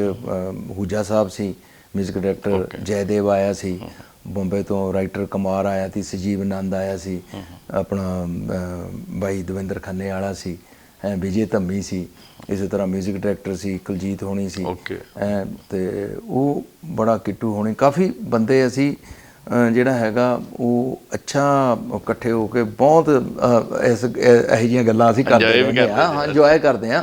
ਰੀਜ਼ਨ ਕਿ ਪਤਾ ਕੀ ਹੁੰਦਾ ਕਿ ਪੰਮੀ ਬਾਈ ਤਾਂ ਸਟਿਲ ਕੰਮ ਕਰ ਰਿਹਾ। ਮੈਂ ਤਾਂ ਹੁਣੀ ਹਾਲੇ 2 ਗਾਣੇ ਰਿਕਾਰਡ ਕਰਾ ਕੇ ਆਇਆ। ਇੱਕ ਪਹਿਲਾਂ ਜਨਵਰੀ ਦੇ ਵਿੱਚ ਮੈਂ ਲਾਂਚ ਕੀਤਾ, ਅਮਰੀਕਾ ਜਾ ਕੇ ਸ਼ੂਟ ਕੀਤਾ, ਕਿਮੀ ਵਰਮਾ ਦੇ ਨਾਲ, ਹਰਸ਼ਦੀਪ ਦੇ ਨਾਲ ਗਾਇਆ। ਸੋ ਮੇਰਾ ਤਾਂ ਇਹ ਪੈਸ਼ਨ ਹੈ, ਮੈਂ ਤਾਂ ਆਪਦੇ ਪੈਸ਼ਨ ਨੂੰ ਮੈਂ ਤਾਂ ਸ਼ੋਅ ਵੀ ਕਰੀ ਜਾ ਰਿਹਾ ਤੇ ਆਪਦਾ ਸ਼ੌਕ ਵੀ ਪੂਰਾ ਕਰਦਾ। ਬਾਈ ਜੀ ਅਖੀਰਲਾ ਸਵਾਲ, ਘੜੀ ਇਜਾਜ਼ਤ ਨਹੀਂ ਦਿੰਦੀ, ਮੇਰੀ ਵੀ ਇੱਕ ਖਾਸ ਹੈ ਤੇ ਮੈਨੂੰ ਲੱਗਦਾ ਸਾਰੇ ਪੰਜਾਬ ਦੇ ਲੋਕ ਇੱਕ ਚਾਹੁੰਦੇ ਹੋਣਗੇ ਪੰਮੀ ਬਾਈ, ਹੰਸਰਾਜ ਜੀ, ਚਲੋ ਭਗਵੰਤ ਹੋਣੀ ਤਾਂ CM ਬਣ ਗਏ ਹੋਣੇ, ਹਰਭਜਨ ਮਾਨ ਹੋਣੀ ਜਾਂ ਜੱਸੀ ਹੋਣੀ, ਇਸ ਦੌਰ ਦੇ ਜਿੰਨੇ, ਹਰਦੀਪ ਹੋਣੀ, ਮੈਡਮ ਸੁੱਖੀ, ਇਹ ਸਾਰੇ ਕਿਤੇ ਇੱਕ ਟੋਲਾ ਬਣਾ ਕੇ ਤੇ ਸਾਲ 'ਚ 1-2 ਪ੍ਰੋਗਰਾਮ ਜਿਹੜਾ ਖੁੱਲ੍ਹਾ ਅਖਾੜਾ ਲਾਇਆ ਕਰਨ ਪੰਜਾਬ 'ਚ, ਤੇ ਲੱਗਦਾ ਨਹੀਂ ਕਿਤੇ ਵੀ ਇਹ ਆਪਣੇ ਆਪ 'ਚ ਇੱਕ ਵਿਲੱਖਣ ਕੰਮ ਹੀ ਹੋਊਗਾ? ਕਰ ਸਕਦੇ ਜੇ ਸਰਕਾਰ ਚਾਹੇ ਤਾਂ ਹੋ ਸਕਦਾ ਹੈ, ਪੋਸੀਬਲ ਹੈਗਾ। ਸਰਕਾਰ ਲਈ ਤਾਂ ਕੁਝ ਵੀ ਨਹੀਂ ਹੈਗਾ। ਜੇ ਉਹ ਕਿਸੇ ਵੱਡੇ ਗਾਇਕ ਨੂੰ 10-15 ਲੱਖ ਰੁਪਈਆ ਦੇ ਸਕਦੇ ਨੇ ਤੇ ਸਾਨੂੰ ਤਾਂ ਪੈਸਿਆਂ ਦੀ ਵੀ ਲੋੜ ਨਹੀਂ, ਸਟੇਜ ਹੀ ਚਾਹੀਦਾ। ਹਾਂ, ਮੈਂ ਤਾਂ ਕਹਿੰਦਾ ਸਾਨੂੰ ਤਾਂ ਪੈਸਿਆਂ ਦੀ ਵੀ ਲੋੜ ਨਹੀਂ, ਕਿਉਂਕਿ ਮੈਂ ਤਾਂ ਲੋਕਾਂ ਦਾ ਕਲਾਕਾਰ ਹਾਂ। ਮੈਨੂੰ ਤਾਂ ਲੋਕਾਂ ਨੇ ਇਸ ਮੁਕਾਮ ਤੇ ਪਹੁੰਚਾਇਆ ਹੈ ਤੇ ਜਿਹੜਾ ਲੋਕ ਗਾਇਕ ਜਾਂ ਲੋਕ ਕਲਾਕਾਰ ਹੁੰਦਾ ਉਹ ਲੋਕਾਂ ਦੀ ਆਵਾਜ਼ ਹੁੰਦੀ ਹੈ ਤੇ ਮੈਂ ਤਾਂ ਲੋਕਾਂ ਦੀ ਆਵਾਜ਼ ਬਣ ਕੇ ਖੜਦਾ। ਚਲੋ ਫਿਰ ਅਖੀਰ 'ਚ ਲੋਕਾਂ ਨੂੰ ਕੁਛ ਸੁਰ ਨਾਲ। ਹਾਂਜੀ। ਲੋਕਾਂ ਦੇ ਆ ਚਿਹਰਿਆਂ ਤੇ ਹੱਸਦੇ ਨੇ ਗੀਤ ਮੇਰੇ, ਵਾਹ। ਲੋਕਾਂ ਦੀਆਂ ਤਾੜੀਆਂ ਤੇ ਨੱਚਦੇ ਨੇ ਗੀਤ ਮੇਰੇ, ਹੋ ਨੱਚਣਾ ਤੇ ਗਾਉਣਾ ਆਪੇ ਉਹ ਸਿਖਾ ਗਿਆ, ਜੱਗ ਵਿੱਚ ਜਿਉਣ ਦਾ ਸਵਾਦ ਜਿਹਾ ਆ ਗਿਆ, ਜ਼ਿੰਦਗੀ ਜਿਉਣ ਦਾ ਸਵਾਦ ਜਿਹਾ ਆ ਗਿਆ। ਹੋ ਪੰਮੀ ਬਾਈ ਜੀ ਬਹੁਤ ਧੰਨਵਾਦ, ਸਾਨੂੰ ਵੀ ਬਹੁਤ ਸਵਾਦ ਆਇਆ। ਸੋ ਸਰੋਤੇ ਤੁਸੀਂ ਪੰਮੀ ਬਾਈ ਹੋਣਾ ਨੂੰ ਸੁਣਿਆ, ਯਤਨ ਕੀਤਾ ਵੀ ਇਹਨਾਂ ਨੇ ਆਪਣੀ ਗਾਇਕੀ ਕਿੱਥੋਂ ਸ਼ੁਰੂ ਕੀਤੀ, ਕਿੱਥੇ ਪਹੁੰਚੇ, ਤੇ ਉਹ ਤਾਂ ਕਹਿੰਦੇ ਅੱਜ ਵੀ ਮੈਂ ਪੂਰੀ ਤਰ੍ਹਾਂ ਡਟਿਆ ਪਿਆ, ਸਰਗਰਮ ਹੈ। ਪਰ ਨਾਲ ਦੀ ਨਾਲ ਆਪਾਂ ਪੰਜਾਬ ਦੀਆਂ ਵੀ ਗੱਲਾਂ ਕੀਤੀਆਂ, ਇਸੇ ਤਰ੍ਹਾਂ ਪੰਜਾਬ ਦੀਆਂ ਗੱਲਾਂ ਚੱਲਦੀਆਂ ਰਹਿਣਗੀਆਂ।